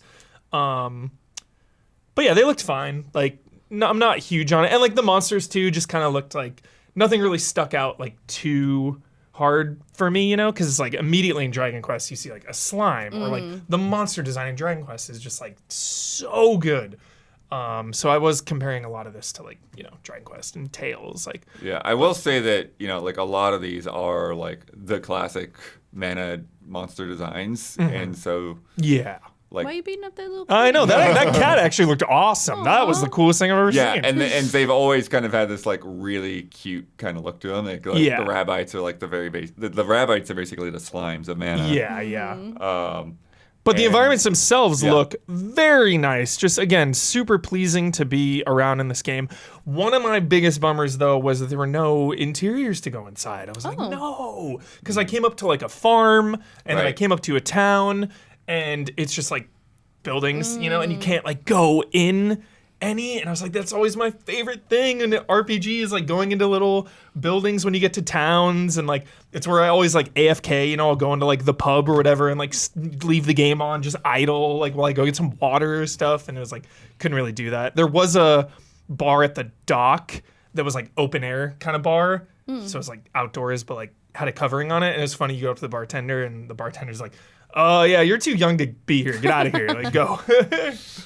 And then it ended with a big boss fight. It was basically Tentacular from Dragon Quest, a big Kraken Dawn. Is that how you say it? Wait, it's not controversial. Kraken? Controversial Kraken, take. but it's Dawn. Yeah. Oh, okay. But yeah, you fight this big Kraken, and the game gives you so many health items that it wasn't like ever, I wasn't at risk of losing. But it was actually a pretty cool boss fight because there were AoEs going on. You see like, it like slaps you with its big tentacles, and you have like, you got to avoid the big red areas. It'll shoot things out. There was like a somewhat bullet hell type part of it where it's like shooting all these things. And then you do a bunch of damage, and it started like rocking the boat, which I thought was really cool. So like cool. Visually, I was like, this is a pretty good boss fight here. Nice. So yeah. So all in all, definitely on my radar. I'm gonna try to make time. JRPGs are always hard for me to, because it's like it's always the battle in my mind. It's like, all right, 70-hour game, 1 70-hour game, or like 10 7-hour games, or Call of Duty every day. Exactly. So it's tough. And I'm playing Persona 3 right now. Right. And usually after I finish a big meaty JRPG like that, I need like a little break from that. But Yeah, I don't know how definitely long on this is, but I think it will not be in those territories. I think this is probably more 40, 30, 50 40, kind of thing. Yeah. And yeah, I especially want to jump into it because just this whole franchise is, blind spot in my brain. Like I don't know much about it, and I want to like get into it. So. About how far into the story was the drop? Do you know? It seemed like wild guess. I would say like probably 3 to 5 hours because it was like one of the party members. It felt like had just joined up, so it was like okay, yeah. I mean, and they were like they were familiar with each other, but it was still felt early on. And the fact that you only had the one sprite too seems like it would be pretty early because I think there's like 8 of those or something like that, maybe more. Yeah. So, and then there's a mount you get. Oh. You like a big wolf fox thing, which was really cool. You can like summon it, anytime from the wild and like jump off, explore. There was like treasure chests kind of hidden around, not even hidden on the map. There's little marks. Easy to go to, sometimes creatures would be blocking the chest. And then there were some side quests as well. This guy was like a farmer and he was like, oh, the bugs are attacking my crops. Like, go take them out. And you like go kill some insects, come back. So, run of the mill stuff. No farmer in any game has ever figured out pesticides. Like, it's just y'all don't eat, apparently, if I'm not here. There's always like bugs, killing crops. But yeah. I was really liking it, and I definitely want to play it before this year is over, for sure. Nice. Yeah. Nice. And then you've been playing something that's been a minute, but you got a chance to get to it now. Yeah. Yeah. I was watching my grandpa for the last month, so I didn't have access to all my stuff, and wanted something that I knew was short because it's just an expansion, was Horizon Burning Shores. Yeah. And I love Horizon, and just like got busy right when that came out. I still need to go back to Phantom Liberty as well. It was like that was the choice in my brain was like Phantom Liberty and Burning Shores. Like I need to play those, and I was like Phantom Liberty seems like a lot more than Burning Shores. And I was watching my grandpa, so I was like I'm just gonna do Burning Shores. And I know Burning Shores came out before, so usually I try to like not go in order, but like I'll get to Phantom Liberty. It was annoying because I beat Phantom Liberty I beat Cyberpunk like a couple months before they announced Phantom Liberty, and I was like, no, I waited years to play Cyberpunk, and then it's like, oh, here's this expansion and all this like revolutionary stuff that'll make the game like actually complete, and I was like, damn it, whatever. But Burning Shores was really cool. I liked the characters. Seeing Lance Reddick was bittersweet. Like clearly just setting that character up for like big things, I really like that character. Silence, right? Same experience in Alan Wake, side note, where you're just like, Yeah. Like the environment, like this West Coast, like Las Vegas, Los Angeles type zone. Just a beautiful game. Just more Horizon. Like it didn't seem too transformative. It just felt like more Horizon. And I love Horizon, but I've never been super into the story and the characters. Like I like Aloy, but it's like I'm not super emotionally invested. Yeah, not quite connecting. I'm like right there with. I'm so close. But I really like this expansion because it was more focused, and it was like her and this new character that I'm forgetting her name right now, but it's her right there. Really good dynamic with these characters. And the way it ties into the main game is really cool too, because she was from this group. Like, this group basically got separated, and in the main game you see a lot of that group, and then now you're seeing the other part of the group that got separated. Okay. So it's like, hey, I saw your people, like they're alive, blah blah blah. So so it was like a cool tie-in. And then really good. Did you fight that dude? Yeah, good boss fight for sure. Nice. But yeah, Burning Shores, more Horizon, good stuff. Nice. Sick. Yep. I always think I'm gonna go back to Horizon, and then I remember how big it is. Yeah. It was so hard jumping back in. Yeah. Like after not playing for over a year, I was like, how do you even play this game? I have no idea. Like, I remember before this came out that like they were literally like, okay, make sure before it's out you get ready, you prepare, you like it was like they were telling people like you need to learn how to play the game again before this starts. Yeah, it was a lot. Get yourself set up, get all your items in order. Yeah. And like what? Yeah, and then I started remembering. I was like, oh my god, there's all these different weapon types, all the different ammo types. Wheels. Like there was like I built exactly. There's all these builds. I'm like, what's even going on? Like I jumped in. I first just started like whacking them with the spear, and then just like died. I just immediately died. I was like, okay, maybe I should check the tutorials again. Nice. Yeah, that's a good note for future devs. Like, maybe give us a new tutorial just to refresh our memory a little bit. Make it optional, of course. Totally. Yeah. Like a little like, thing, a pop up. Like, have you played like recently or something? Yeah.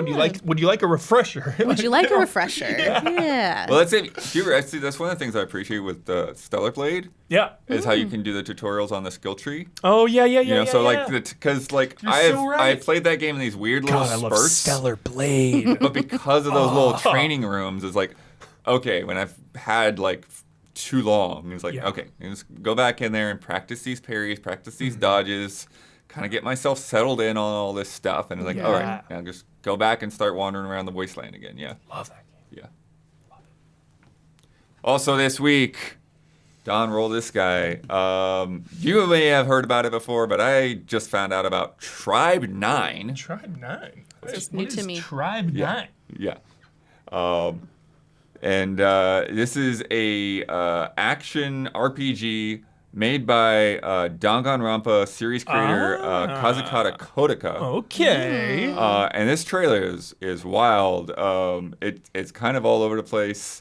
It's in Tokyo, of course, as many of these are. World Dominator. But there's this mix of like some like HD 2D kind of gameplay stuff where you see like little sprite guys. Wait, is that wandering around. Akatsuki Games? Did I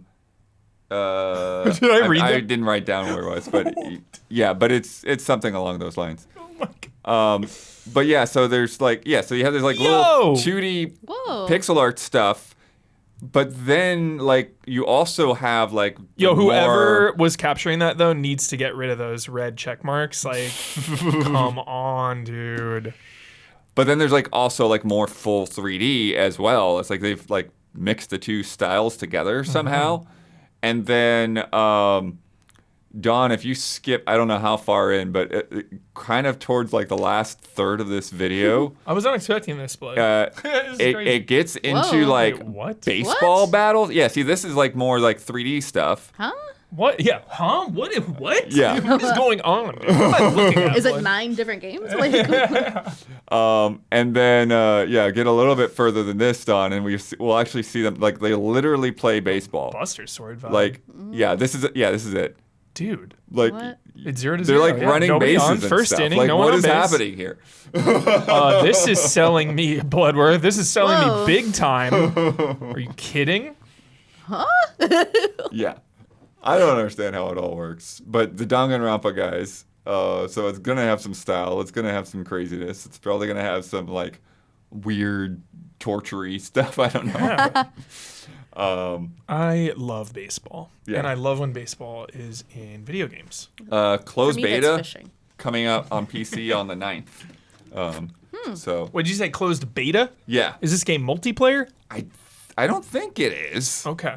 But let me look again, like, because that's the thing. It's like closed beta, isn't it a single player? Yeah. Like action RPG. Let me see what else I can find out about it. Oh, and I'll find the name of your company too that you're. Yeah, It is Akatsuki Games. It's 100% Akatsuki I'm in. Games. That's it. Say no more. I'm in. Sign me up. Yep. 17. Akatsuki and baseball. You got 17 main characters plus 1 creature will be featured in the global test. Of course. The creature is my main. Plushie coming soon. It's PC and mobile that it's going to be on. So it's kind of doing like a Genshin kind of thing. I meant to ask you with Mana, what's like your what's your RPG diet? How do you partake with RPGs? I don't. Like, is this something you would jump into, like a more, like somewhat a little more off the beaten path. This would be a stretch for me. Same, same. So, mostly, good friend Brittany Brombacher, also from What's Good Games. I would Shout out. rely on her to tell me if I would like it. Got it. Yeah, yep. Which happens sometimes. Like she's told me so many times I would love Persona, and I'm like, I know, right? Yeah. Persona's When? the best. When am I gonna do that? Yeah.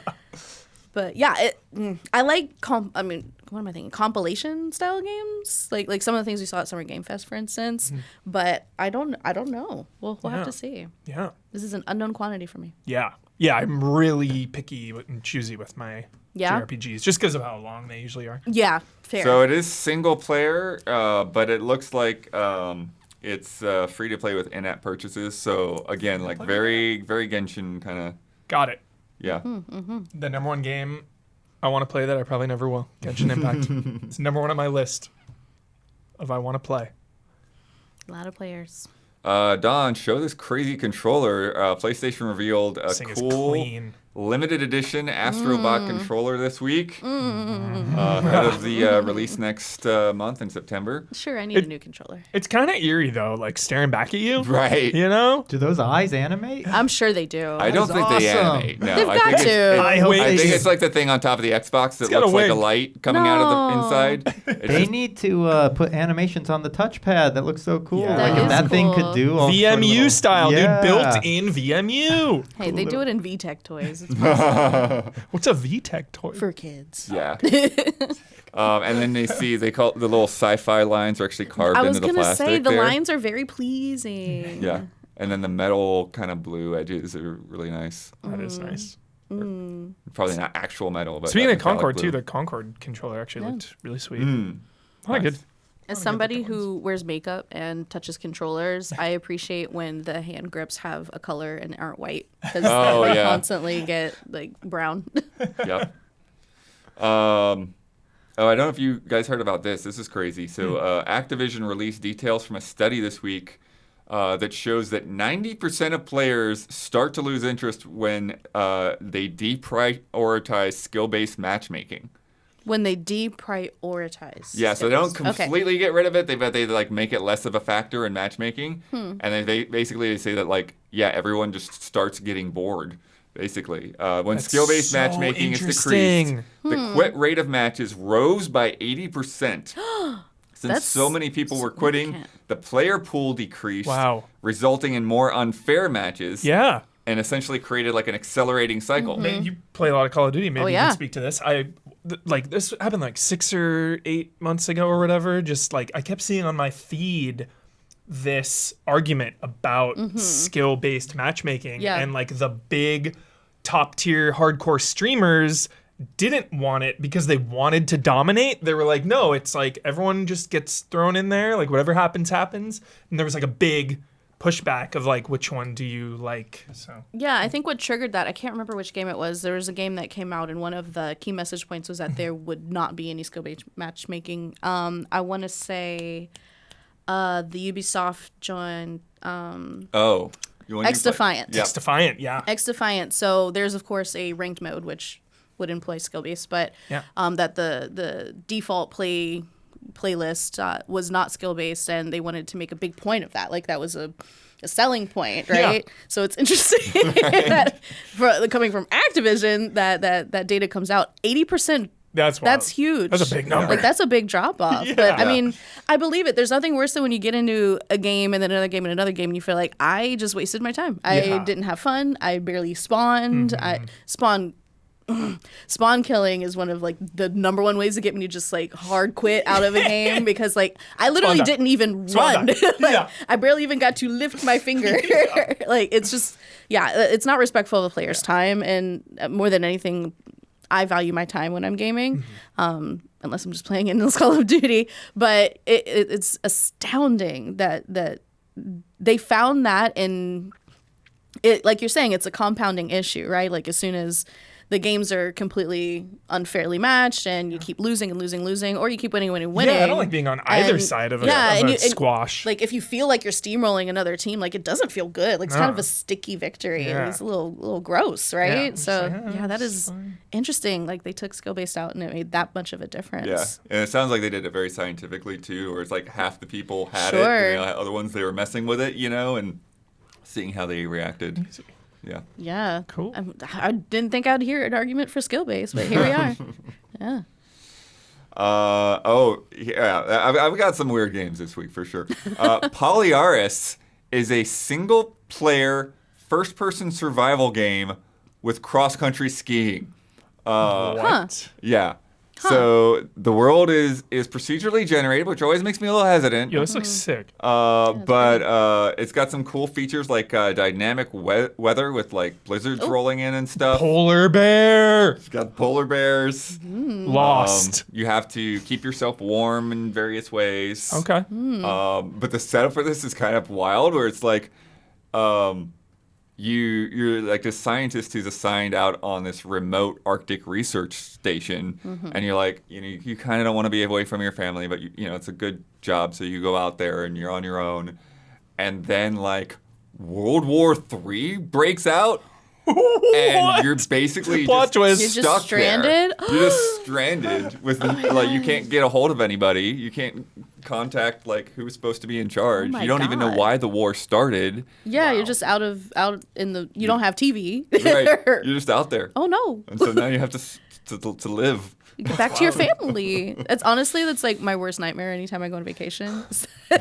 Something will happen. I'm like, Yeah. nope, you're here forever. Right. Hope you like it. World War III. Well, I'm not going to be in a space station or anything. Like I can't possibly get back from. Hopefully. All right, next weird one. This one's got a lot of dimensions going on here. So bear with me for a second.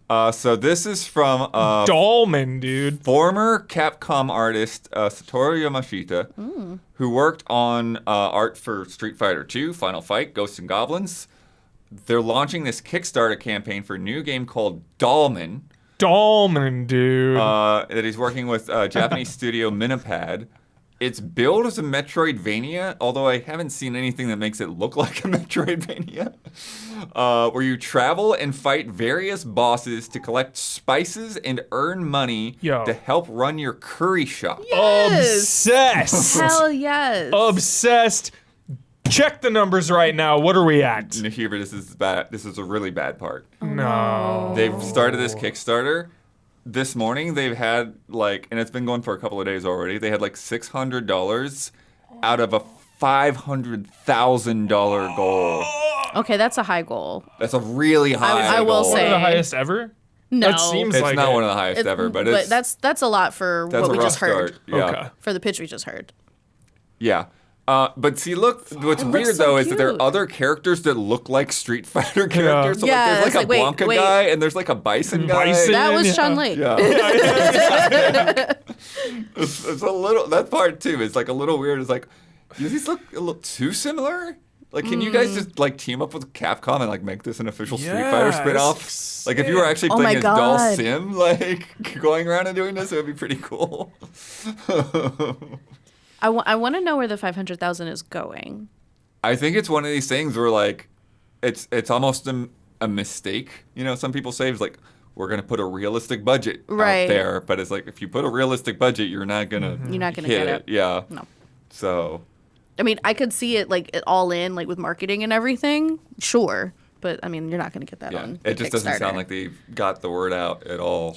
Yeah. Unfortunately, so Man. Well, Yeah, not to that- guilt anyone into it, but No, but like, that yeah. sounds awesome. it And that one does. Yeah. screenshot looked really cool.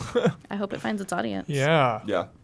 Yeah, hopefully they find a way to make it happen one way or another. I know that Yeah. other Kickstarter one I was talking about, the like sci-fi beat 'em up one. There's like a sci-fi beat 'em up one like a month ago and it failed. Oh. Oh crap!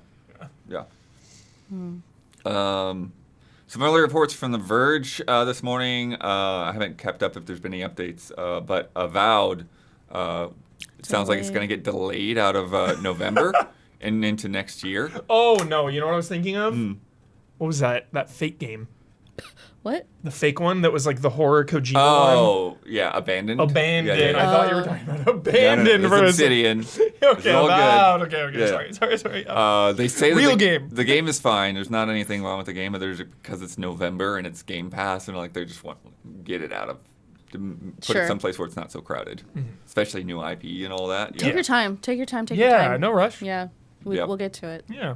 Maybe starting to learn from Nintendo. It's like we're just gonna have some finished games sitting around and put them out when it's a good time. Imagine.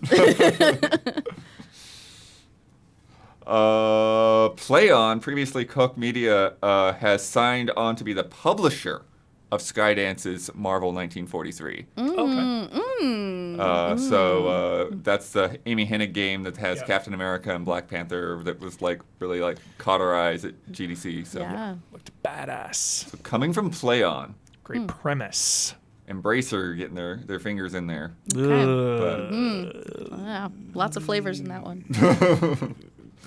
That always makes me nervous, Blood. Yeah. You say that word, that's Yep. scary. Well, at least they aren't buying; they're just publishing. Yeah. So. Okay. Huber, did you see? We're not going to show it because live action trailers are dicey. But the Like a Dragon. Ah, Yakuza Teaser, yeah.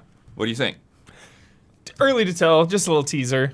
The the headline that I saw, the funniest one was there will be no karaoke in this season. Oh. no. Yeah, Like that's a letdown. I right? know. So yeah, so we got to get that karaoke. I guess we got to get a season 2. Leave him wanting more. Yeah. Yeah. Takashi Miike did a adaptation like a while ago, and it was not very good. These are two of my favorite things of all time: the Like a Dragon Yakuza series and Yakuza films as well. So my hype is like good hype, ready to go, but just need to see more and see how it shakes out, because I feel like adaptations have been doing pretty well lately. Like we've got a good momentum on video game adaptations, Especially from Prime Video. Yeah, You think 6 and episodes is good? The 3 and 3 split there? I think so. Okay. Yeah, you don't want to wear out your welcome, you know. There's But a if it's really good, you always want it to last longer. totally, and but I feel like with a shorter episode count too, you can like pour more budget into each one. Sure. Yeah. But yeah, hopefully they just get the spirit of it, because you know It's a tricky thing to get. It is It's a like really tricky- super serious it's one second so and super goofy another. Yeah. exactly, and that's why Takashi Miike was such a great pick for the original, is because a lot of his Yakuza movies are that vibe. They're so hyper serious, really freaking intense, and then they just get so weird and strange. It's like So. a Kung Fu Hustle kind of vibe. Yeah, sure, yeah. Oh, I love Kung Fu Hustle. But yeah, just need to wait and see on it. I have high hopes and high expectations actually for it. Yeah. And then some sad news, Don, if you can pull up this photo. Tony Pankhurst, the face of the curator in Dark Pictures Anthology, passed away at 67. So good. He worked in entertainment since he was 17, Damn. across radio, TV, and film. Great character. Yeah. Apparently So he much was- more to come too. Great performance. Yeah. Apparently he was also like a stand-in for Harrison Ford in Oh, wow. Force Awakens. Wow. He was in Rogue One as well, and Crazy. yeah. Working for a long time. Yeah. And it's like one of those where like he's the face and there's like a different actor that's the voice. Oh, I didn't know that. Yeah.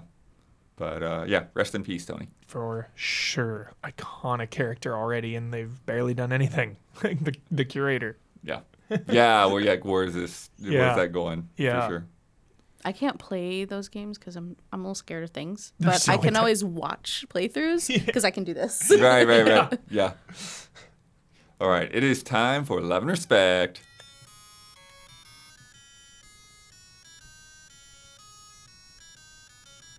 Love and respect. All right, from Zach Wojnar. Yo. Interesting question here. I don't like being addicted to a game.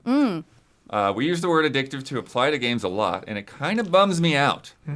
When I feel like a game is trying to get me hooked via luck-based slot machine mechanics, I'm like, hey, F you, game.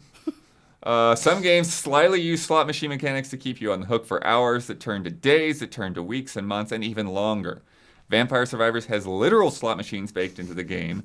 GTA 5 lets you spin the wheel at the casino every day. And don't even get me started GTA Online. on loot boxes. I had to erase Marvel Puzzle Quest and Frozen Free Fall Snowball Fight, which I don't even know about that one, from my PlayStation because that match 3 gameplay, while limited, has just enough player engagement to make you just want to keep on mindlessly playing. It's addictive, but that's hardly a good thing. Have you ever forced yourself to stop playing a game that tried to hook you? Are you currently addicted to a game you might not even like, but just have to play more? Probably because there's some skin at the end of the Battle Pass rainbow. Actually, recently, Helldivers 2 was like overwhelming me with the progression stuff. I was like, because you get like mission dailies and stuff. So like for a week or two there, I was forcing myself to log in and like do those missions and like get all the stuff. And it made me like, I was like, I need to stop doing this. I just need to like go in because I want to kill some bugs. Like, why am I focused on all this other stuff? But yeah, Helldivers 2 was the last one that like I felt that addiction for the wrong reasons. I'd say before that it was, you all know, Darkest Dungeon 2. I mean, I'm straight up addicted to that game, but it's a healthy addiction. You know, I just want to play it because I just want to play it. I want to play it and stream it all the time because it's just so fun to get in there. But it's funny they talk about slot machines because it's like Darkest Dungeon 2 kind of has like a little bit of a random element to it. Yeah. So I wonder, you know, the random element of addiction is interesting. Yeah, for me, addiction isn't usually the way that it manifests for me when I get frustrated. It's more, again, like I said before, respecting my time. Like grinding is much more offensive to me as a player. Destiny 2 before Final Shape, before I even played Lightfall. Like before we got into some of the more recent updates, in order to be competitive in multiplayer, which is obviously where my jam is, I needed to do so much, like 10 Nightfalls a week or something, just to have like the best like meta guns. I'm like, I don't have that kind of time. Like even before I had a kid. So the addictive element, I tend to bounce off of them pretty quickly. Like in one of the mobile games I'm playing right now, Love and Pies, for instance, there's a lot of the watch a commercial or pay money in order to speed up the clock. And that loop that they have is highly addictive because it's like, oh, I just need one more apple in order to combine everything. It's a match 3 game. And in order to like combine everything and make another pie in order to get this customer satisfied, and then I can buy the new thing. Like, yeah. It's satisfying. It is. Like, it really is. And when you get it, you're like, I just did that. That was good. Oh shit, it's been 3 hours. Like, Right. It's a little too much. So I bounce off of them pretty quickly after I realize what's happening, and don't invest that much time into it, or I just choose to only play in short spurts.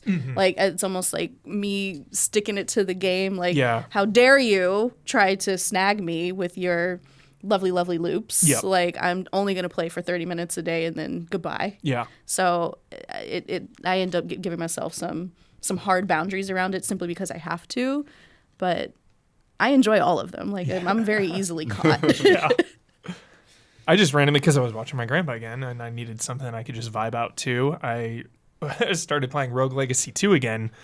And that has got to be one of the most addicting games ever made. Like, to me, I just like, because it's always just like one more run. Yeah. One more try. And then it's like, Well, that's why I think like Balatro is Balatro also prime ones this year. One more run, and it's like, and Rogue Legacy 2 is even more so because it's like you finish a run and then you have all that money and then you like pump up your all your stats and everything. Or you get a new weapon. You get a new thing you want to mess around with that. It's like, okay, go back out there, see what this does. Yeah, it's like, oh my god, so addicting. I mean, honestly, when it's done that way, it's just good design. Yeah, and that I'm not as upset by. Straight up, the best. Yeah, because when, I think, Balatro was a good one, but another thing for me would be like whenever you have like games where like you're kind of like multitasking and you've got like all of these different irons in the fire at the same time, like when we were talking about the Frostpunk 2 preview and stuff. Yeah. And like same thing like when things are being researched. Like, The timers are coming down. You're waiting for this. You're waiting for this bar to go up, but you're also waiting for that bar to go up, and so it's like, what's the stopping point? Exactly. It's like I don't have like a clean break here to like put this down. Yep. I know Rogue Legacy 2 does it so well because it's like you would think the stopping point would be like, all right, I finished the run, I'm done. But they're smart because you finish a run, then you choose your next character, and then you spend all your money that you earned, and right after you spend all your money, you're just dropped right in again, and it's like, well, I'm already halfway there. Like, why don't I just do one more run? It's like, can they get me every time with that? They're really luring you in with that candy, Yep, huh? yep, Oh, get in the really van, do. it's fine. They really do. I love that game. Good question. Yeah, great question. From Matan. Matan, what up, Matan? Good day, allies. Nintendo is known for their on and off console cycle, making one hit for the ages followed up by a commercial stinker. What do you think Nintendo needs to do with the Switch 2 to break this cycle, and what features specifically would you like to see? And before you get going, I've got to push back on this. Here we go. Oh, yeah. This is not. Here we go. What is this narrative? Don't set this him doesn't off. make any It's sense. very forward. He used to work at Nintendo. No. The only commercial stinkers that Nintendo have had are the Virtual Boy and the Wii U. Wii. That's it. It's Yeah. the only ones you've got. The Wii U had a vision. Right. That the Switch capitalized But on. it was definitely, Yeah. it did not, it sold abysmal numbers, right? Yeah. How did, I feel like this is some like revisionist. How did the GameCube do exactly? That's what I'm saying. Yeah. The N64 and the GameCube were not as high, and that's the thing. Like Nintendo was coming off of the Super NES, which was dominating, Right. Yeah. and then PlayStation ate its lunch. Yeah. But the Nintendo 64 still did well. Yeah. It still made money. The GameCube still did well. It still made money. Over more time, though, I guess. right? Yeah, and then and the GameCube and the Xbox were like neck and neck that generation. It was just, Got it. But PS2 was a Blu-ray player. Yeah. It was like one of the best-selling things of all time. Yeah. So you compare that, You say PS2? best-selling, yeah. DVD. Or yeah, you're right. Yeah. Sorry. But yeah, the DVD was a huge thing. So yeah, but even then, the N64 and the GameCube were back to back. Yeah. You got the Super Nintendo high, Yeah. N64 GameCube low, Wii high, then Wii U. Now Switch is crazy. Yeah. So there's not an on and off thing. It's like you had two on and then two off, I guess. Like Yeah. I mean, the high and low vibe, I guess. Yeah. I guess. Sure. I guess. It's a fair and then point. the handhelds were always good. Handheld's always good, yeah.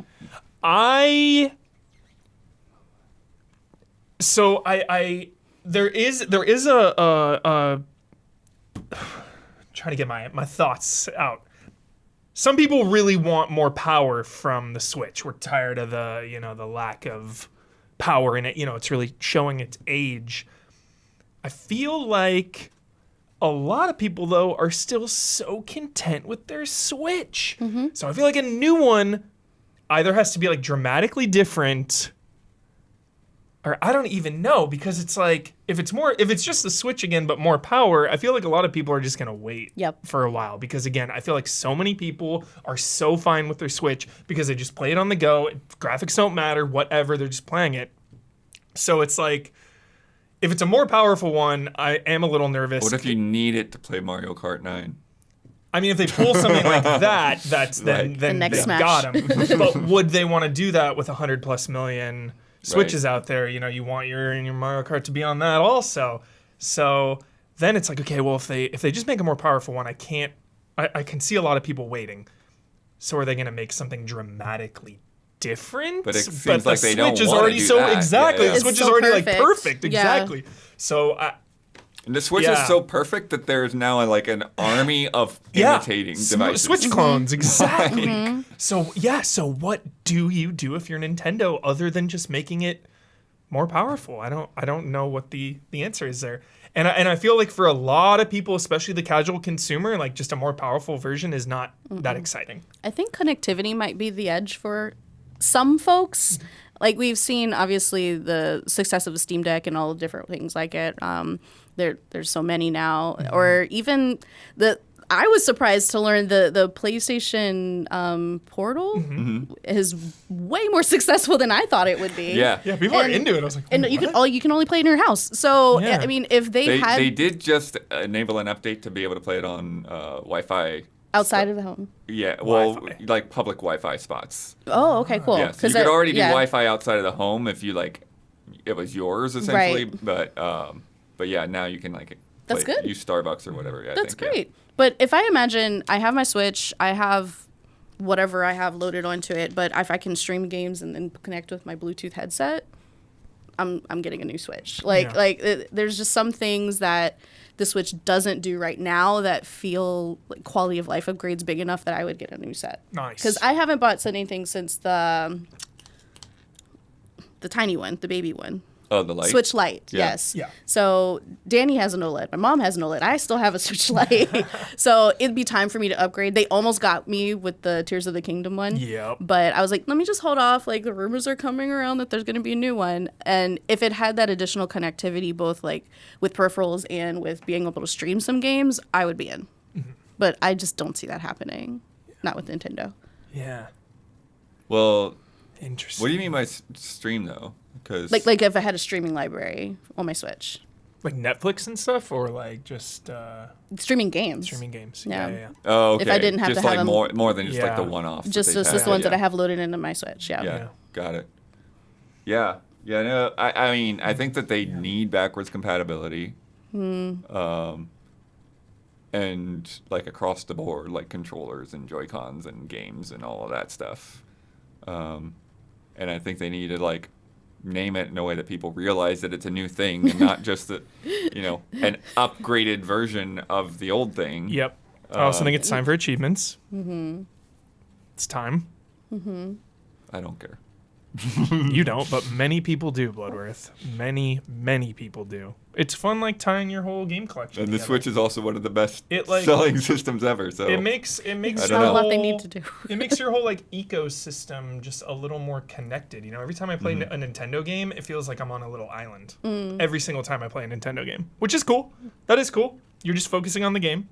But when I play like PlayStation, it's like I'm in this whole big universe. I never feel like that on Nintendo ever. I mean, that's not really ever been their strong suit, though. It's like Yeah. hard to find friends, like aside from like the Miiverse that we had right. in that golden era. Like, there's really not much Yeah. showing off to the people Yeah. that you're gaming around. Totally. And just like even Netflix and all that, like Amazon Prime, all that stuff, just like also being on Xbox and And the PlayStation Wii. just feels me so. I just feel they- so connected on those. Yeah, it's the thing. It's like that stuff Yeah. was there. Yeah. You had those apps on the Wii and the Wii U. They just decided I mean, whatever this time. they looked at their usage data and they're like, it's not worth deving this, and nobody's using it. Yeah. But we'll use it again. Yeah, seriously. Especially on the go. It's Yeah. so perfect. Yeah, if you had a Switch and it was also your Netflix machine, could It'd you be imagine? insane. And you could just stream anything anywhere. Yeah, I would take my Switch everywhere I go all the time, 24 hours a day. Yeah. It's like, One thing that could be interesting is you know how Xbox really pushed with higher frame rates and resolutions and stuff on your old library, your backwards compatibility. If they could do something like that, where it's like, oh, look at this game, you don't have to do anything except get a patch, and now it's just up-res. way better looking. Yeah. that'd be insane. Can they do it though? Like, I mean, they can do the same kind of thing that Xbox did, I think. You know? Yeah. It may not be necessarily ultra dramatic or anything, but I mean, I question the motivation because once again, Their Nintendo can do re-releases, whatever they yup, want, and we yup. will all just eat it up. Like Yeah. like we're all simps for Nintendo. I say this all the time. Like they don't have to offer games that are clearly just digital that you can buy anytime you want. Like, no, you can't have it anymore. Yeah. And we're like, oh, okay. Like, okay, Like, Daddy. oh, it's going in your vault? Okay. Like, ugh, like we still shell out for it. oh, but that's every the time. other reason why this stuff has to be compatible is the subscription service. Yeah. Like you've got all of those NES, Super NES, N64 libraries that you have like for the next year you've already paid for. It's like, well, yes, I want to play that on my new system too.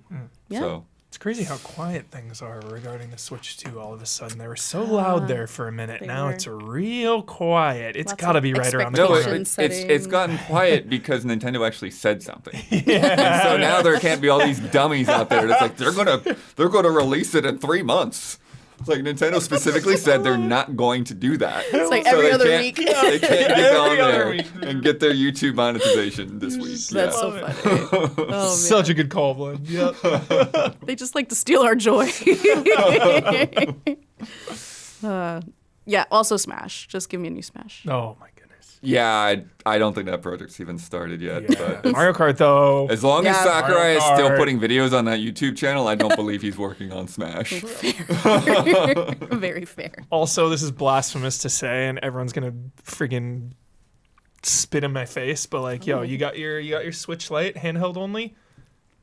Give me one that is TV only. Just a dock? You just give me the dock. People have always said this thing Yeah. about like a dock that gives Just it give me more that. power. or Yeah, whatever. give me I more like- I am- juice. I'm skeptical about the feasibility of that, really. Because again, but- I've said a billion yeah. times, anytime I'm out, I'm doing things. I'm not gaming. I game just in my home, so I don't need any of the portable functionality. I just don't.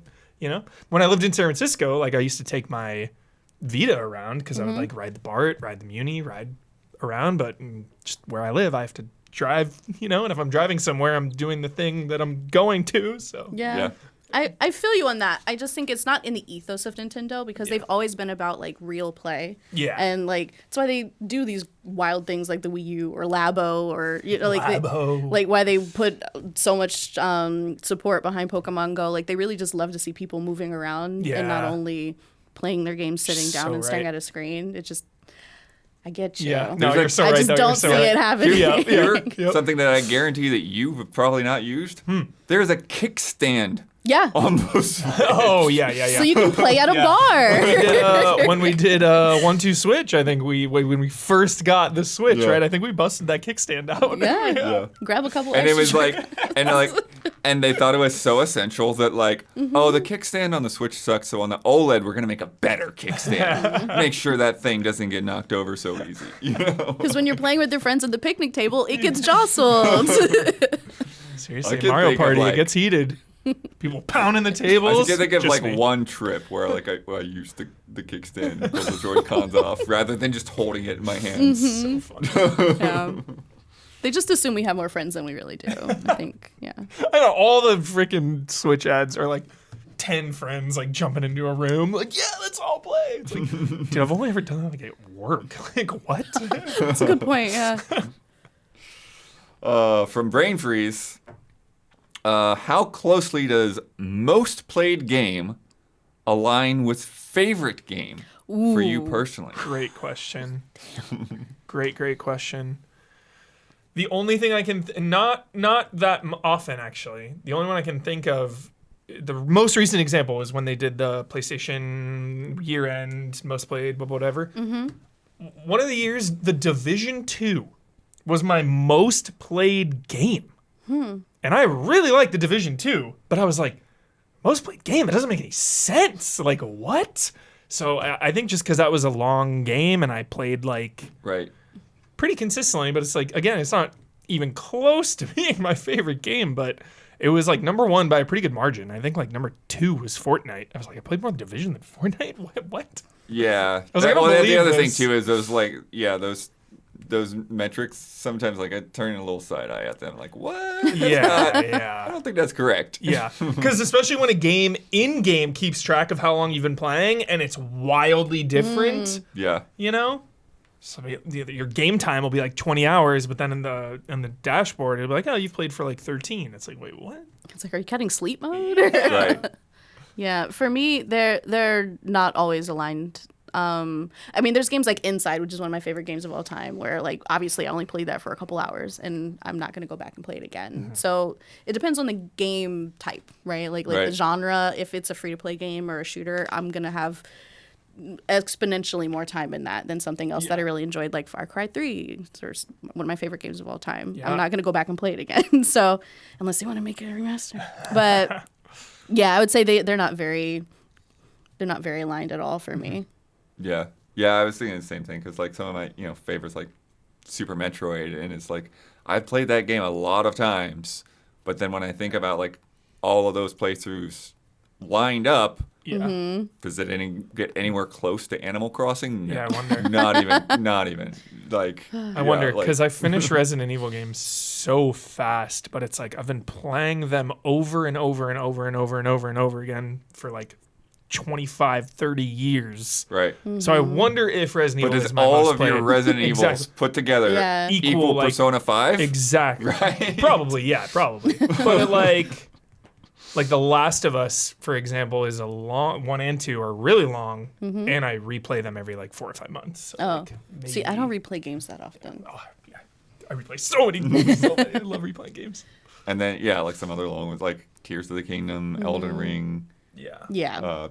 Smash, like you were saying, put so much time into Smash, and like, it's like, is it one of my favorite games? Like, maybe, but like I do, like it's not my first go-to necessarily.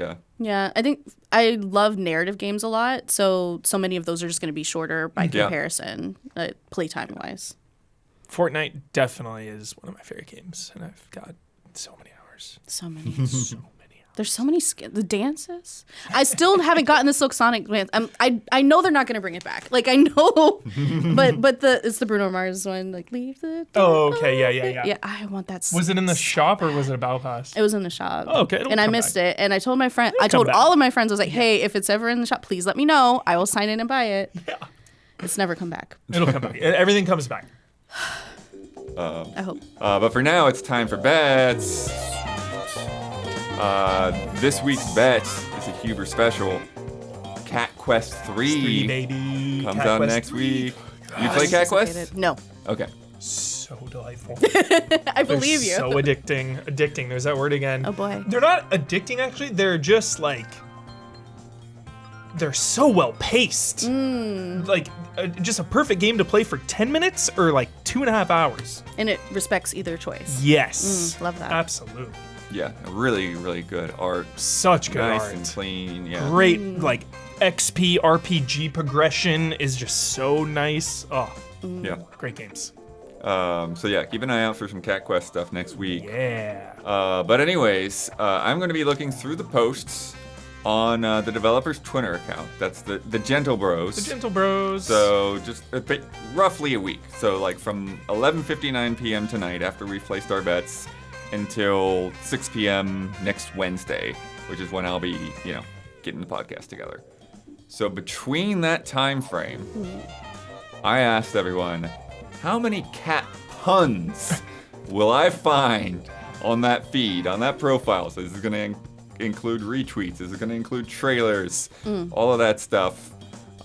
So first of all, before we get your bet, Rihanna, you get to pick who's going to get your point if you win. So it could be any of the three of us. It could be any of the three people that are out. Any thoughts? Well, I made a joke before we started filming about Damiani's last name. I feel like I can't show that much love to one person without spreading it around. Oh, so I'm going to give my point to Don. Shout out. Nice. For Don, what's your bet? So I had a rationale and then I quickly abandoned it. But just to make my case, in case I'm so wrong, I want to put it out there. At first I was thinking, I asked the question, how many puns are in the games, right? And the answer was a lot. Like, what? To like rapid fire, like Deadpool style, yeah. right? Okay. So many. So I tried to Every think other of, sentence. Yeah, I tried to think about like, okay, if they have that kind of material to work with, are they going to try to save it for the game, or are they going to throw them all in their social stuff, like to give you a taste of it, to give you the vibes, and bring you in? And then I went, I have no idea which way they're going to go. So I said 53. 53. I like it. Nice. Yeah. Huber, Stealthy Centipede, what's your bet? I went lower. I went with 17. 17. 17 in the sea. 17 in the sea. Yeah, a little ship. Yeah, you get a little ship in this one. Don, Fashionable Vanity, what do you think? I went 25. 25. Good spread so far. Yeah. Nice. Anyway, yours down. 53, right? Blood is 53. Blood is 54 or 16. Here it comes. I went 73. It's got the high. Whoa. Every time higher low. Every time. I was inspired Check the by tape. Don's sheep count. Oh, the 100 and change? Yeah, he had all those sheep. And it ended up being a lot of sheep. Because when we It's a lot of placed our sheep. bets on that sheep thing, it was like, yeah, everyone was down in the 20s and 30s. Five. And then Don was like 115. So we will find Right. out. Last week's bet, though, as we mentioned earlier, Thank Goodness You're Here is out today. And last week I asked the panel how many times the protagonist would jump in the game's launch trailer. Only two things you can do, jump or slap, or I guess, yeah, just moving, walking side to side. And you said jump, not fall off of something. Right, Yeah. that was a key point. You had to see Yes. clearly a jump, because there's definitely points where you Upward. can just fall. Upward Momentum. momentum. Yeah. So Damiani bet 12, Huber bet 11, Isla also bet 12, Don bet 18, Gabby bet 9, That's a tight spread. Yeah. and I bet 5. Yeah. And the answer Boxed here, me in. Everybody boxed me in. $1. there was 6 jumps. Was just off by a slight bit Wow. there. By that much. That seems low. Yeah, I thought it would be higher for sure. Yeah. Yeah. Probably because 37 seconds only. It's short. Yeah. Yeah, it's a quickie. Yeah. Needed that like minute and a half launch trailer. Yeah. Damn it. If it was gameplay, it would have been a different story. Yeah. So that brings our top scores to Stealthy Centipede with 9, and Effervescent Hippopotamus with 7. Bloop, bloop, bloop, bloop, bloop, bloop, bloop, bloop. Well done. Catching up, blood. Checking my rear view. Let me tell you about patreon.com/easyallies. Everything that we do here is thanks to generous viewers just like yourself pitching in here. We're bringing hours of discussion every week, so if you are here listening to this and investing your time, please consider also investing a little bit out of your wallet as well. Thank goodness you're here. Dropping in like $5 a month covers not only your listening enjoyment, but it makes the show possible for people who can't pay. And at that $5 level, you get this podcast 2 days early. You get those bonus Love and Respect questions, as we said, and you get to submit to Love and Respect. And you also get in that official Discord where Parasite Paladin, in addition to the top 10s, he's got tournaments that they do. These are harder things to like present after the fact, but he's got like all of these brackets of things matched up. I think he did like roguelites recently. So yeah, What was number one? go get in there and check it out. Yeah, what's number one? What was Off the number top one? of my Yeah. head, can I find it quickly? Let me find it. I see if hope I can so. find it quickly. Was You can't leave us it like Got it this. here somewhere. Was it Let me see. Hades? Was it Hades? might have Hades. been Gotta be Hades. Here it is. Yeah, Rogue Tournament. Du-du-du-du-du-du. It's gonna be Rogue Legacy. Or Rogue Legacy. Let's go Rogue Legacy. Let's be real. It was okay. It came down to Hades versus Dead Cells, and it was Hades. Yeah! Sick. Dead Cells so sick too. Zachary, they're so hot. They are. God. Ugh. Goodness Hades gracious. too. I need it. Ugh. Have you played? Played for like 20 minutes, and I was like, all right, I'm waiting. Okay. Full fair. release. Gotta wait Fair. it out. I Give me did that, it. give I me did that. a good 20 hours. And I was like, I need more. Yeah. So I still haven't finished. Yeah, become a $5 patron. You can get in on those, and there's all kinds of other rewards at higher levels. But our platinum producers get a shout out on this podcast each and every week. And this month's shout outs go to Javawabs, Elthanis, and Forever Ender. Shout out. Wow. Rihanna, before we get to some other stuff, where can people find you, and what do you want to, promote about Promote? yourself right now? Because you've got all these things. What's the best thing to hop into? Oh my gosh, so many hands and so many pies. Just follow me on Twitter. Okay. That's the easiest way to keep up with me. I usually tweet about anything I'm doing, anything I'm joining, like the show today. That's Riana Tweets Now, Riana Tweets Now. No, I will not call it X, so find me on twitter.com. Also, before Isla flew to Norway, we talked about SteamWorld Heist 2. That went up today, that impressions video. She's got a lot of time into it. I put a couple hours in as well. So check that out. And in a couple of weeks, Isla and Sophia will be joining Huber at Gamescom. Ooh. Never been. Yeah, Very Huber's exciting. first time at Gamescom. Easy Allies as a company, first time at Gamescom. Sick. Have a pretzel. Yeah. Yeah. Yeah, love for food. sure. My favorite thing about being Really a good human, bakeries in general. Yeah. My favorite thing about being a human is traveling to different countries and eating their food. Yes. It's my number one thing. Yeah. So I have been spending the past couple of weeks wading through up to 140 something different invitations for appointments. Yeah, that's a lot. And putting them on the schedule for these guys. Still a lot more to go. Hope to see some patrons Yeah. there. And then that's the other Hey. thing. I got to figure out when you guys are going to do. We want to do a meetup there, one of those evenings. Figuring out what the best time is. It's going to be either Wednesday or Thursday. I might do some polls. I might do a Twitter poll and some Discord polls and stuff, and figure out who is going to be there the most, and figure out where to go from there. Yeah. Yep. So, but keep an eye out for that. Yeah. And then since I won the bet, I'm going to give you my sign-off responsibilities, Riana. Okay. You get to sign this show off. Ooh. So you get to shout out anything or anyone that you want. Okay. You get the final word so that you can correct anything you want. You can reiterate anything you want, anything from any of the topics this week. Okay. Or something just popped in your head. And then you just sign off with whatever you would consider your trademark sign-off. So, Okay. yeah. I have to split my shout out between two people Okay. because it's both of their birthdays today. Oh! Yeah. Shout out to Andrea Renee Drake. Happy Yeah. birthday. And my brother-in-law, Daniel Peña. Yes, his name is Daniel. My husband's name is Danny. They're two different people. Happy birthday, Nano. Happy birthday. Something I want to reiterate. Reiterate or push back against or whatever. Final word. Nobody can challenge you on this. Final word. I want everyone to legitimately examine what you have in your recreational hobbyist budget and figure out if you have it in you to pay what dev experiences are worth. Microtransactions suck, but dev costs a lot. So let's examine if we're complaining too much sometimes when things cost money, because we also don't want to see our friends lose their jobs all the time. So that's my little soapbox moment. Nice. And then sign off as just whatever catchphrase kind of thing you want to say. I don't have one. Should I have like You a can just come sassy up one, with like it "Cash me and- outside" or I don't know. Can be a outside. Can be a movie quote. Can whatever. Yeah. Oh goodness gracious! Be good to each other. I think is something I say a lot. Yeah. Be good to each other. We're all here together. Let's remember that we're all people and everybody is worth value.